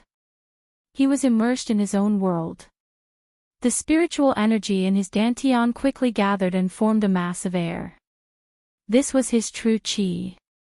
The true qi rapidly rotated, like a whirlpool, attracting more and more spiritual energy. In his sea of consciousness, the light purple first-grade true fire was shining brightly. After absorbing the spiritual energy, the flame clearly became a bit taller, burning more vigorously, and its color became brighter. The entire sea of consciousness became a light purple color, and looked particularly mysterious. Time passed little by little, from night to day. When dawn arrived, he stopped cultivating. The flame in his sea of consciousness was still burning vigorously, and the flame had returned to its original height, but its color was a little brighter.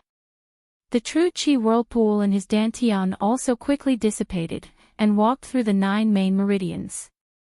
It had reached 4 inches and 6 parts. In one night, he had increased his true qi by 6 parts. Tian Chanzi was speechless. If other people took the spirit-gathering pill, they would only increase their true qi by 2 or 3 parts, but he had increased it by 6 parts. It was simply incomparable. However, Tian Chanzi had already adapted to Tang Zheng's abnormal speed, and was not surprised. Tang Zheng was very happy. The spirit-gathering pill was indeed a miraculous elixir, and its effect was too obvious. If he took one every day, wouldn't his cultivation soar? The spirit-gathering pill's effect is of course good, but it can't be taken every day. Use it once every 10 days. Otherwise, your body won't be able to withstand such a rapid increase in true qi. You need to let your body adapt. Tian Chanzi immediately poured cold water on him. Tang Zheng was not depressed. If he took one every 10 days, his cultivation speed would be very fast, and even a bit abnormal. He was secretly happy for a moment, and continued to observe the changes in his body. The true qi in his 9 main meridians had increased, and the pure yang power had also increased. His body temperature had unknowingly risen.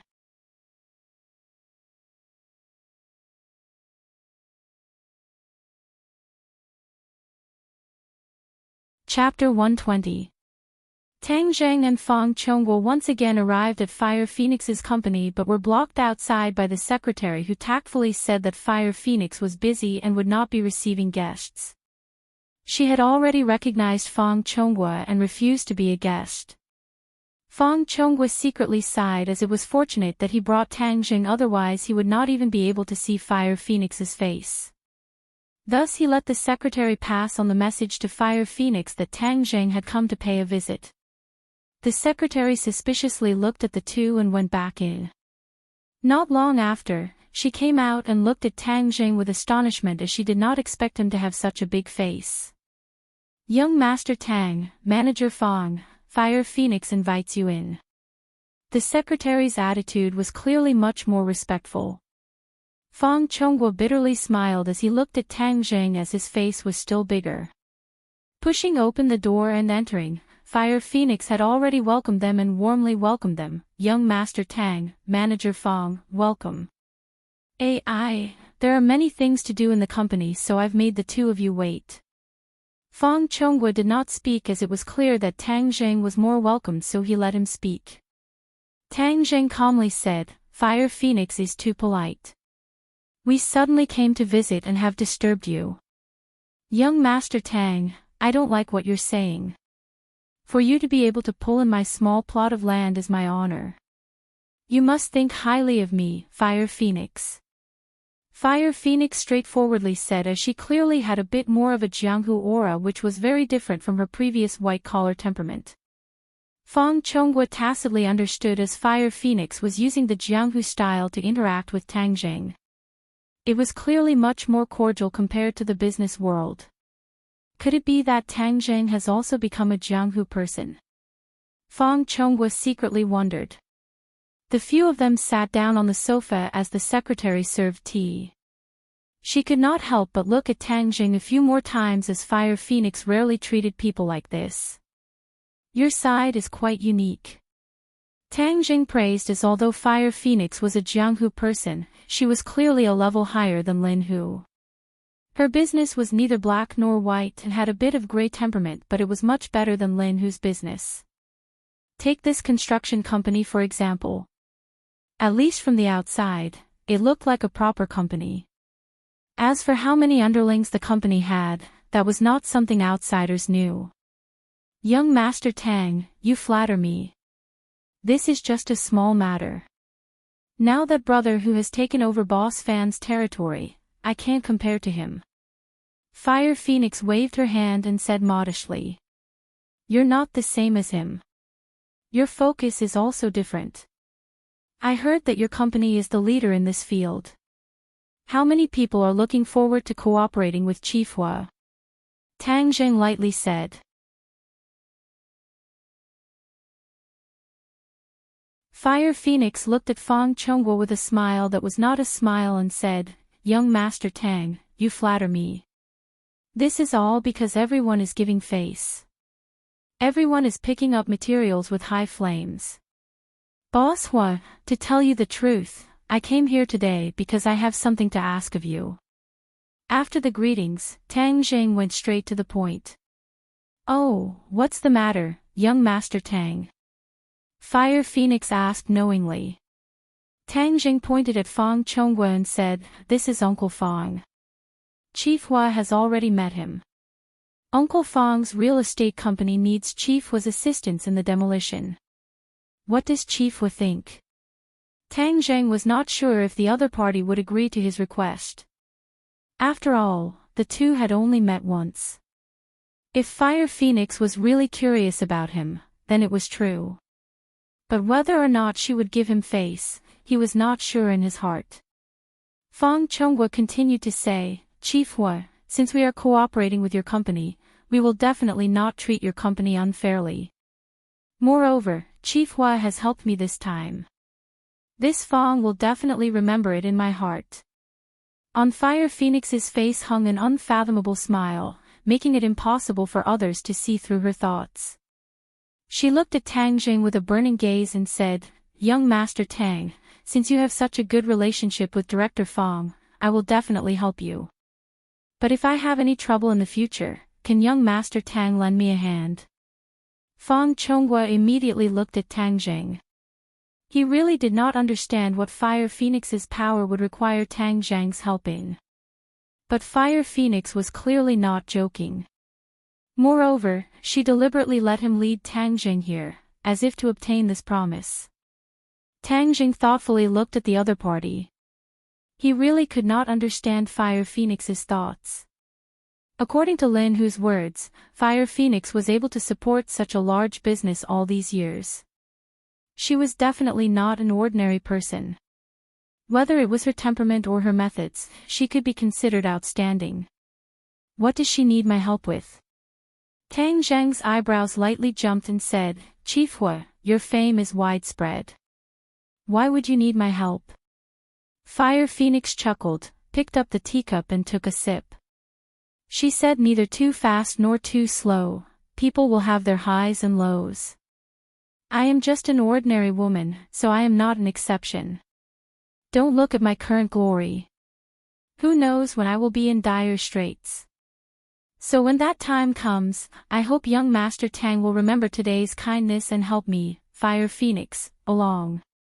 Since she had already said this much, if Tang Jing still did not agree, then there would be no need to continue the discussion. Tang Jing knew the situation, so he nodded without hesitation. Since Chief Hua thinks so highly of me, then I will naturally remember today's kindness. Then I will first thank young Master Tang. Fire Phoenix was completely satisfied as she said with a smile. Feng Chonghua let out a sigh of relief, but he was also somewhat depressed. All his efforts were in vain, but Tang Jing only gave Fire Phoenix a promise. There was nothing substantial, but the problem was easily solved. He really understood the essence of the phrase, comparing yourself to others will only make you angry. Young Master Tang, after that night, Brother Hu and I talked about many things. I wonder if young Master Tang is interested in having a private chat with me. Fire Phoenix probed.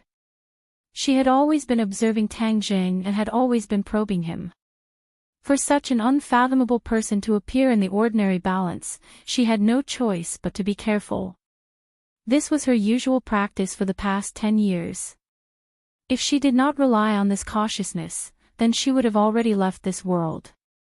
Feng Chonghua awkwardly looked at Tang Jing, not knowing whether or not he should withdraw. It was better for him to know less about matters of the underworld. Unexpectedly, Tang Jing shook his head and said, Since Brother Hu wants to discuss with you, then it is better for the two of you to know. I will not participate. Moreover, I am about to take the college entrance exam, so I do not have much time to deal with other matters. Fire Phoenix looked at this serious face and felt a sense of absurdity. Such a mysterious youth was actually still in high school. Moreover, he was preparing for the college entrance exam. She, as a delinquent girl, found it hard to understand. Young Master Tang really loves to study. There is no other way. You also know that I am last place. If I do not put in some effort, then I am afraid that I will not even be able to pass the college entrance exam. That would not be good. Tang Jing sighed. With young Master Tang's strength, even if you do not study you will still be able to make those famous university students work under young Master Tang. I do not have that strength. Moreover, knowledge is the primary productive force. A person should read more books. Tang Zheng was now a cultivator. According to reason, he should just concentrate on his cultivation. However, he did not do so. Not only was he working hard to prepare for the college entrance exam, but he was also preparing to do well. This was not only for his grandfather, but also for himself. In a person's life, the most important thing was experience. If one did not experience it, then it would always be a regret. But since he had this opportunity, how could he give it up? Fire Phoenix did not understand his mentality but did not continue to persuade him. She only smiled and sighed, Young Master Tang is indeed more insightful than a crude person like me. In the future, I hope to be able to interact more with young Master Tang and let me be a little bit cultured. Tang Jing smiled and said, if I can interact more with young Master Fire, I will definitely benefit a lot. Then it's settled. Young Master Tang, do you mind leaving your contact information? Fire Phoenix said. Tang Zhang gave her a number and Fire Phoenix dialed it on the spot. Tang Zhang's phone rang. His old phone had completed its historical mission. Now he had a new smartphone that cost $1,000. It was much better than his old one. Tang Zhang wrote down Fire Phoenix's number and got up to leave. Young Master Fire, I still have some matters to attend to, so I will be leaving first. Let's chat again next time. Fire Phoenix shook her phone and mysteriously smiled. Okay, let's chat again next time. Uncle Fong, I will be going back first. You and young Master Fire can discuss the matter of cooperation. Tang Zhang said. Fong Chonghua said with satisfaction, if there is anything you need, give me a call. Fire Phoenix sent Tang Zhang to the door and affectionately shook hands with him. Only then did Tang Zhang leave and go straight home. Fong Shishir had already gone to his house to pack up his things. He had to hurry back. When he got home, he found that many things had already been packed. Tang Dehai and Fong Shishir's busy figures shuttled back and forth in the room. Grandfather, do you still want this thing? Yes. Okay, then I will pack it up. Fong Shishir was like a little bee, tirelessly packing up his things. Her forehead was already covered in sweat, but she was completely unaware. It was as if she had endless motivation. Tang Zhang felt some heartache. She had never done this kind of work at home but was willing to do it for him. He quickly walked in and took the thing from her hand. It was a little heavy. He didn't know where she got her strength from with her small body. You are back. She revealed a brilliant smile. Her snow-white teeth paired with two small dimples made her look especially amiable. It was like a wife at home seeing her husband come home. Her eyebrows were filled with deep affection. Tang Zhang wiped the sweat off her forehead and said, Why do you have to work so hard? Just wait for me to come back. Fong Shishir rubbed against his palm. Her face was so happy that it was about to bloom like a flower. Anyway, I have nothing to do. I will do it first. When you come back, you can do less. What a silly girl. Tang Zhang's head was warm. If grandfather was not beside him, he would have pulled her into his arms. You rest first. I will do it. Tang Zhang said. Let's do it together. Tang Dehai looked at the two from the side. His face also bloomed with a gratified smile. Originally, he was worried about Fong Shishir's family background. After all, the children of rich families were mostly spoiled. However, Fong Shishir did not have many bad habits in this area. This made Tang Dehai feel relieved. At least he felt that the two of them would live together harmoniously in the future. The three of them were busy for a while. Everything was packed.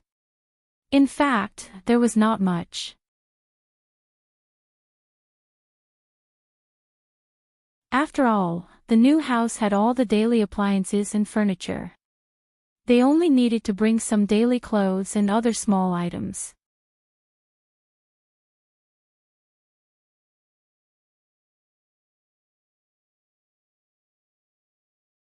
Chapter 121. After packing up and moving the things into a rented van, the small house was surrounded by many neighbors. Free novel portal after all. The grandfather and grandson had lived here for decades, and many people knew each other, and these were all poor people. At first glance, when they saw the grandfather and grandson move, they all showed surprise and envy. Many people came forward to say hello, saying that Tang Dehai was lucky to finally be able to walk out of the slums. They also said that they had seen Tang Zhang as a promising child since he was young, and it was true. Everyone was generous with their praise, expressing their blessings to the grandfather and grandson. Tang Dehai also responded enthusiastically, and there was no sense of pride or vanity at all.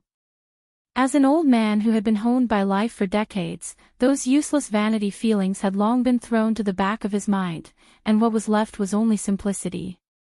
In the sound of a group of people shouting to come back more often, the van started and drove towards the new house. Wind and water. Tang Zheng let his grandfather be the first to enter the house. When the old man stepped into the new house, he was still a little uncomfortable, as if he was afraid that his shoes would dirty the floor. Then, he was shocked by the new house. The decoration of the house was very luxurious, and the furniture and appliances were all high-end goods. Tang Dehai had never seen many of them before. He was like Granny Lu who had just entered the Grand View Garden, but there was no vanity, only amazement. "Grandfather, you rest first and visit the new house. I'll go move the luggage." Tang Zheng sat the old man down on the sofa and then ran downstairs. Fang Shishir also followed. It was already May, and the weather was gradually getting hot. Fang Shishir's face was sweating again, but her face was always full of smiles. Tang Zheng had been in the same class with her for 3 years, but he had never seen so many smiles. "You're tired too. Rest at home. I'll take care of these things in a while." Tang Zheng took care of everything. You want to leave me alone?" "No way, labor is the most glorious, I also want to be glorious." Fang Shishir rushed to carry a bag of luggage in her arms, like a small soldier in a rapid march. She quickly went upstairs.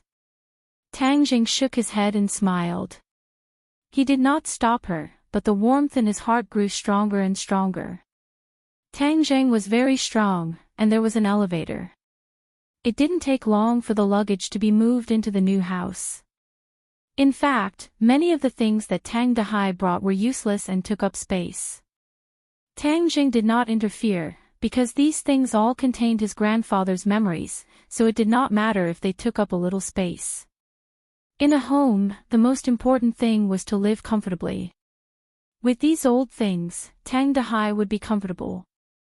Tang Dehai had mixed feelings. He was gradually adapting to this new environment. From the balcony overlooking the courtyard, there were many old people moving around. The environment was indeed very comfortable.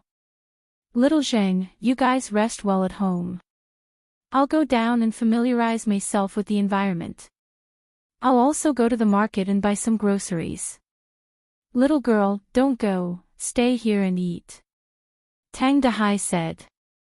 "Grandfather, we'll go with you." Fang Shishir said obediently. Tang Dehai waved his hand. "No need, you guys have been tired for half a day. Rest first, I'll be back in 2 hours." Grandfather left, leaving only 2 people in the large room. Fang Shishir looked at Tang Zheng with shining eyes and asked, "Are you happy moving to a new house?" "Of course I'm happy, but I see that you're even happier than me. You always have a smile on your face. Labor is glorious, of course I'm happy. Is it only because of labor, and no other reason?" Tang Zheng asked mischievously. Fang Shishir's charming face blushed. What other reason could there be? Could it be that there's no reason for me? Shameless. Fang Shishir stuck out her tongue. "I'm shameless, but you're really beautiful." "How am I beautiful?" "I'm covered in sweat." Receiving the praise of her beloved, Fang Shishir said insincerely. "Covered in sweat? Let me smell it." Tang Zheng hugged her, put his nose on her body, took a few deep breaths, and said, "How is it smelly sweat? It's clearly dripping with fragrant sweat." Fang Shishir giggled. "How is sweat fragrant? You don't mean what you say." "That's not what I said. The ancient said, a faint fragrance of flowers, a faint fragrance of women. Your body is really fragrant. If you don't believe me, you can smell it." Tang Zheng said seriously. "Then I'll smell it." Fang Shishir raised her arm and smelled it. Indeed, there wasn't much of a smell, but the fragrance of a young girl was a bit stronger because of the evaporation of sweat. "Isn't it fragrant? Let me smell it again." Tang Zheng's face moved down from her neck to her towering chest, and then he didn't want to leave. "You dare to be naughty. Feng Shishir immediately saw through his intentions, grabbed his ear and said coquettishly. How am I naughty? I'm such a pure person. Tang Jing didn't even raise his head as he said with an evil smile. Humph, I was deceived by your innocence before, you really are a big bad person. Feng Shishir's tone became hurried. Hurry and get up, otherwise I'll twist your ear. Twist it, even if you twist my ear, I won't be willing to get up. Tang Zhang said mischievously. Feng Shishir helplessly put down her hand, admitting defeat. I really don't know what to do with you. Hi hey, last time we didn't finish, but you promised me to continue. Feng Shishir immediately remembered the intimacy they had last time in that small room. Her heart thumped wildly, and her cheeks became even redder. Bad person, so you still remember this matter. Of course I remember, how could I forget such an important matter?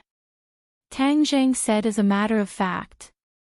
Feng Shishir's breathing couldn't help but quicken, and her body began to heat up. She shyly said, I'm sweating, I can't. It's okay, you'll be sweating later anyway. You are really bad. Feng Shishir was helpless. Listen, whose heart is beating faster? Your heart betrayed your true thoughts. Tang Jing put his ear on her chest. Feng Shishir hurriedly tried to break free, but when she straightened her body, it was as if she took the initiative to press her chest on his face.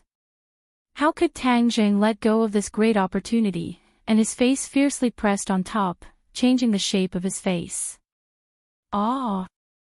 Feng Shishir let out a suppressed scream, but she didn't know that this scream was full of temptation. Tang Zhang's hand tightened, and the two people's bodies were tightly pressed together. We moved to a new house, so of course we have to celebrate. Tang Zhang raised his head, and their eyes met, and their two faces were almost touching. Two pairs of eyes were filled with deep affection, and Feng Shishir almost melted in his eyes. Not only did her body soften, but her heart also softened.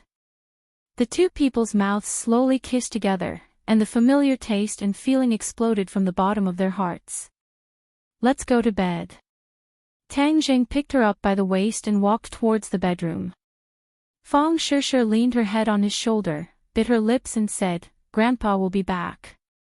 Didn't Grandpa say that he would be back in 2 hours?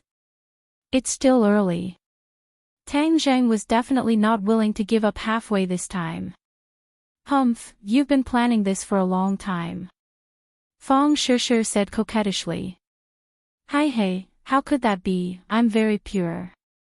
Tang Jing laughed evilly. Pure your head. Feng Shishir knocked his forehead. Tang Jing gently put her on the bed, and her curvaceous body immediately appeared, causing his eyes to stare at her. Brat, take her down in one go. Tian Chanzi said. Go away. Tang Jing quickly sealed him, not giving him a chance to do a free show. The two people were entangled together, and Tang Zhang's hands were not obedient, and began to attack.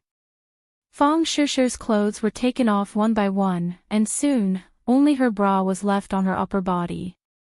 Looking at the hemispherical shape that was wrapped up, his eyes were about to spit fire, and his body temperature rose even higher, and the true qi in his veins began to become restless. It was such a beautiful scene, and it would be a pity to block it, so he quickly took off her bra, but after a long time, he still couldn't get it. Poochie. Feng Shishir looked at his embarrassed state, and couldn't help but laugh. Tang Zhang's face was red with embarrassment, and he said resentfully, It's the first time, I'm not familiar with it, and I really don't know how to take it off.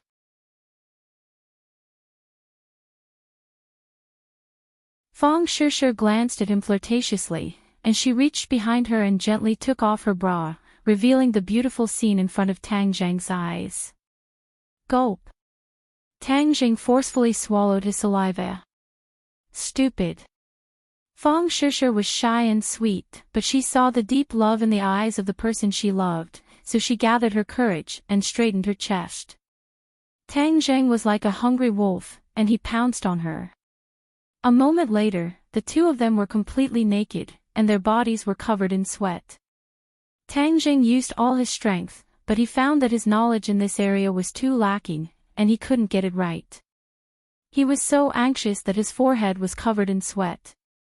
Fang Shishir was about to melt, and she hugged his waist and shyly encouraged him, "Try again, this time it will definitely work." It was the first time for both of them, and they were inexperienced. Tang Jing naturally wouldn't give up, or else he would despise himself in the future. He finally used all his strength, and after studying for a long time, he finally succeeded. Ah! Fang Shishir's shy cry of pain made Tang Zhang's movement stop. "Is it very painful?" he asked with heartache. Fang Shishir frowned, nodded, and then took a deep breath, and said, "Slow down." Tang Zhang was afraid of hurting her, so he went from slow to fast, and the two of them finally went through the mountain of Wu, and wandered in that wonderful feeling. The true qi in Tang Zhang's body was like boiling water, and his body temperature suddenly rose, like a red-hot iron, but Fang Shishir didn't feel anything. Her eyes were half closed, and she bit her lips.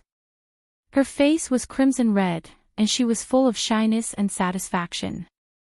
Tang Zhang was like a wild horse galloping through the prairie, and he freely scattered his energy. The pure yin energy continuously passed from Fang Shishir's body into his. This pure yin energy was like a solid substance, and it was so thick that it couldn't be dissolved. It flowed through his meridians, and in an instant, it came into contact with the boiling true qi. The boiling true qi was like a violent child meeting a loved one, and under the affectionate comfort, it began to become docile and grow.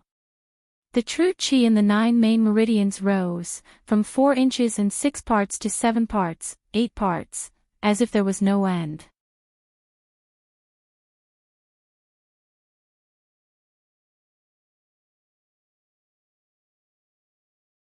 Chapter 122. His Shin Qi crazily rose, causing others to be flabbergasted. Translation: Tang Jing did not realize this at all because he and Fang Shishir were completely immersed in this wonderful feeling. Making love on a mountain, the two people's hearts and bodies merged together, harmonizing with each other. Being rolled by waves, their figures alternated, the sound of breathing and panting did not stop, as if it was a concerto, causing people's hearts to palpitate with excitement, full of temptation. Suddenly, 2 slightly high-pitched cries were heard, and 2 bodies tightly hugged each other. The wind stopped and the rain stopped. A blazing stream of qi entered Fang Shishir's body, quickly flowing through her meridians. Her 8 extraordinary meridians, 4 limbs, and hundreds of bones were all undergoing earth-shattering changes.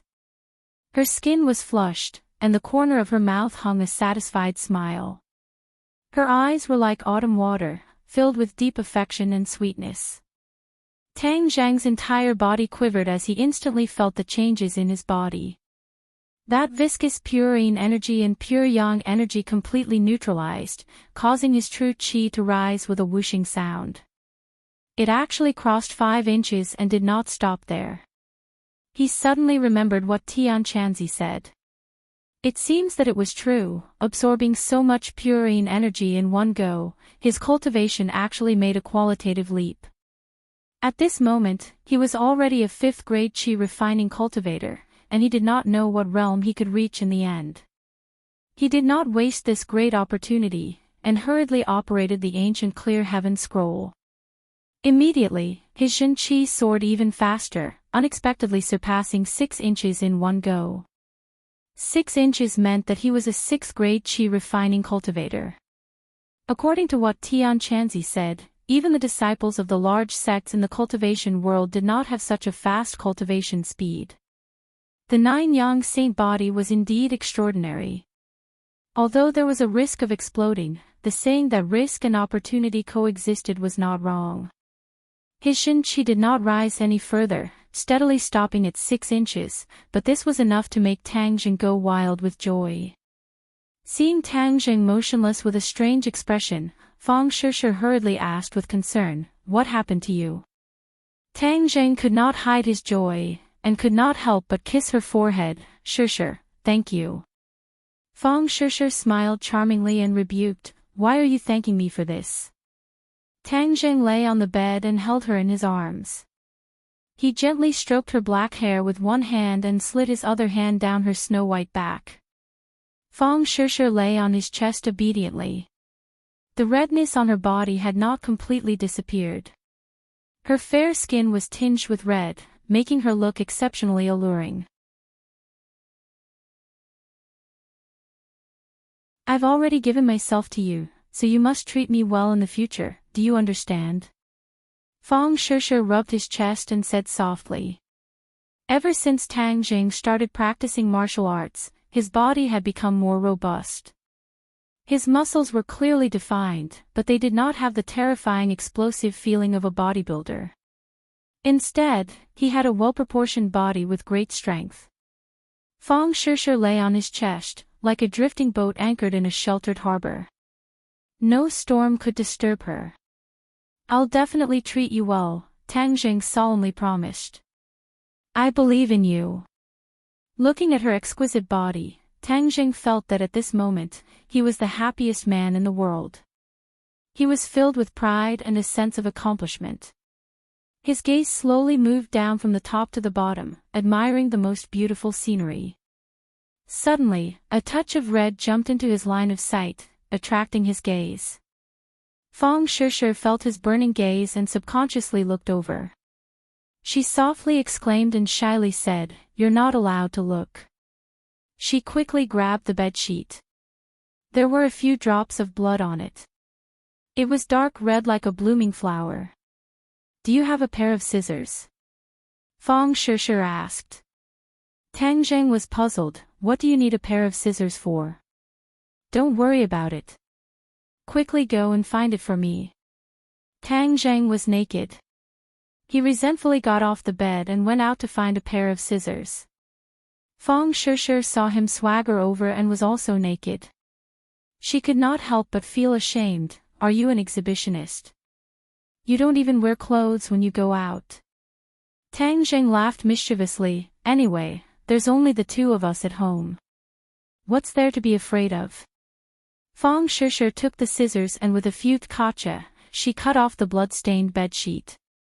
A large hole appeared on the bedsheet. Tang Zheng was shocked. Why are you cutting the bedsheet? It's none of your business. Feng Shisha carefully folded the small piece of bedsheet and put it in her pocket. Tang Zheng bitterly sighed. My bedsheet. Why is your life so bitter? Your mistress didn't like you and directly dismembered you. Feng Shisha hurriedly waved the scissors and threatened, don't say it. Be careful or I'll cut you. Tang Zheng hurriedly covered his lower part and said, that won't do. Besides, how can you bear to do it? Humph, I'm very generous. I won't bear to do it. Feng Shisha clenched her teeth and made a fierce expression. Tang Zheng looked at the hole and suddenly remembered something. He was shocked. We didn't take any protective measures. Will I be pregnant? Right, what if I'm pregnant? Feng Shisha paused for a moment and suddenly asked in a panic. This.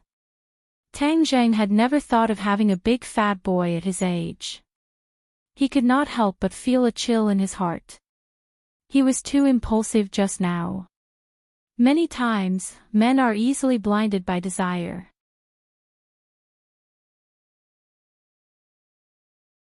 But looking at Feng Shisha's panicked appearance, his heart trembled, and said, let's go buy medicine later. I know this medicine is not good for the body, but this is the first time. I won't be so reckless in the future. I will take precautions. Look at your scared face. Feng Shisha laughed and pointed at him, saying, I thought you really weren't afraid of anything. You look so cute right now. Tang Zheng knew that he was embarrassed, but he did not care. He said seriously, don't laugh. I'm serious. We can't have children at this age, so we have to take precautions. Feng Shisha was still smiling. Looking at his serious appearance, tears were about to come out of her eyes. Don't worry, I'm just teasing you. Today is my safe period. It's fine. Feng Shishir finally revealed the truth. Safe period. What's that? Tang Zheng was baffled. He was really lacking in knowledge. Anyway, it's fine. Don't worry. You looked so cute when you were so serious. Feng Shishir still could not hide her smile. Tang Zheng scratched his head.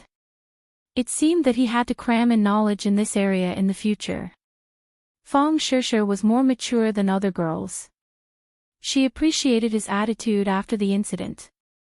She did not think that it was manly for a man to say that he would give birth to a child if she was pregnant. On the contrary, that was the greatest harm to a girl. Because at this age, it was impossible to think about children. Tang Zheng's was a mature countermeasure. Tang Zheng breathed a sigh of relief. Seeing that she was still laughing, he pounced on her and said fiercely, "You dare to laugh at me? I'll let you know my power." Ah, no. Feng Shishir hurriedly dodged, but how could she escape from Tang Zheng's claws? She was teased until she was panting, "No, I'm going to take a shower. Grandpa will be back soon." You want to take a shower, right? Then let's take a shower together.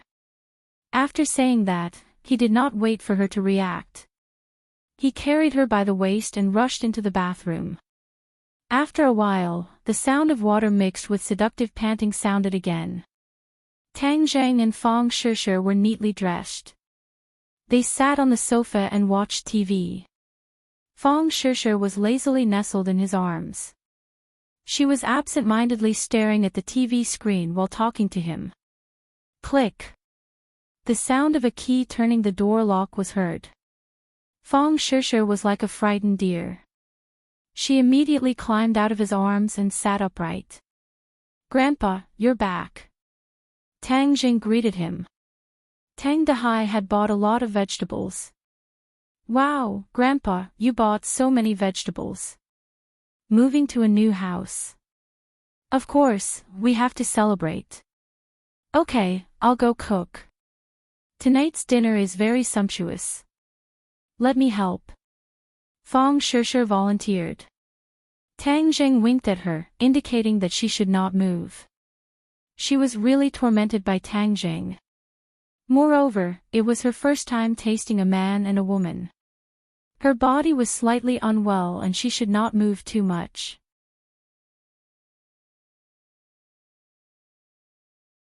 Otherwise, it would be easy for Tang Dahai to find out. Feng Shishir rolled her eyes at him, as if to say that it was not his fault. She did not stand up. "Shishir, you're tired from moving. You can watch TV. Leave the kitchen to us." Tang Dahai also said. Obviously, he did not find anything strange. The kitchen rang with the sound of pots and pans ding-dang. Feng Shishir listened to it and felt particularly comfortable.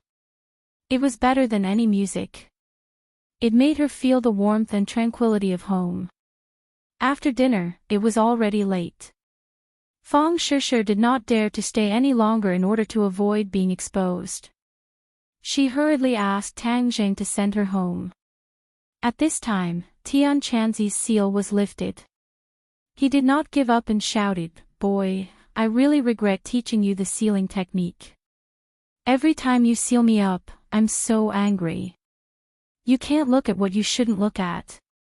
Don't you understand this principle? You're still a master." Tang Jing jokingly said. "Who said that I would peek? I'm so powerful. Don't tell me that I don't understand the principle of not looking at indecent things." Tian Chanzi indignantly defended himself. "I don't believe you in this aspect, Hai. You're questioning my character. You're making me angry." Tian Chanzi shouted. Suddenly, he was surprised. "Boy, how did your cultivation become 6th grade refining chi? Didn't you say that purine energy could help me improve my cultivation?" Tang Jing asked. Tian Chanzi was making a fuss over nothing. I did say that, but it didn't increase this fast. This is completely beyond my expectations. I originally thought that breaking through to the 5th grade refining chi would be amazing. But this is directly breaking through to the 6th grade refining chi. Do you know the principle that the further you cultivate, the harder it is? Tian Chanzi was still immersed in shock, chattering endlessly. Tang Zheng was already used to his own speed.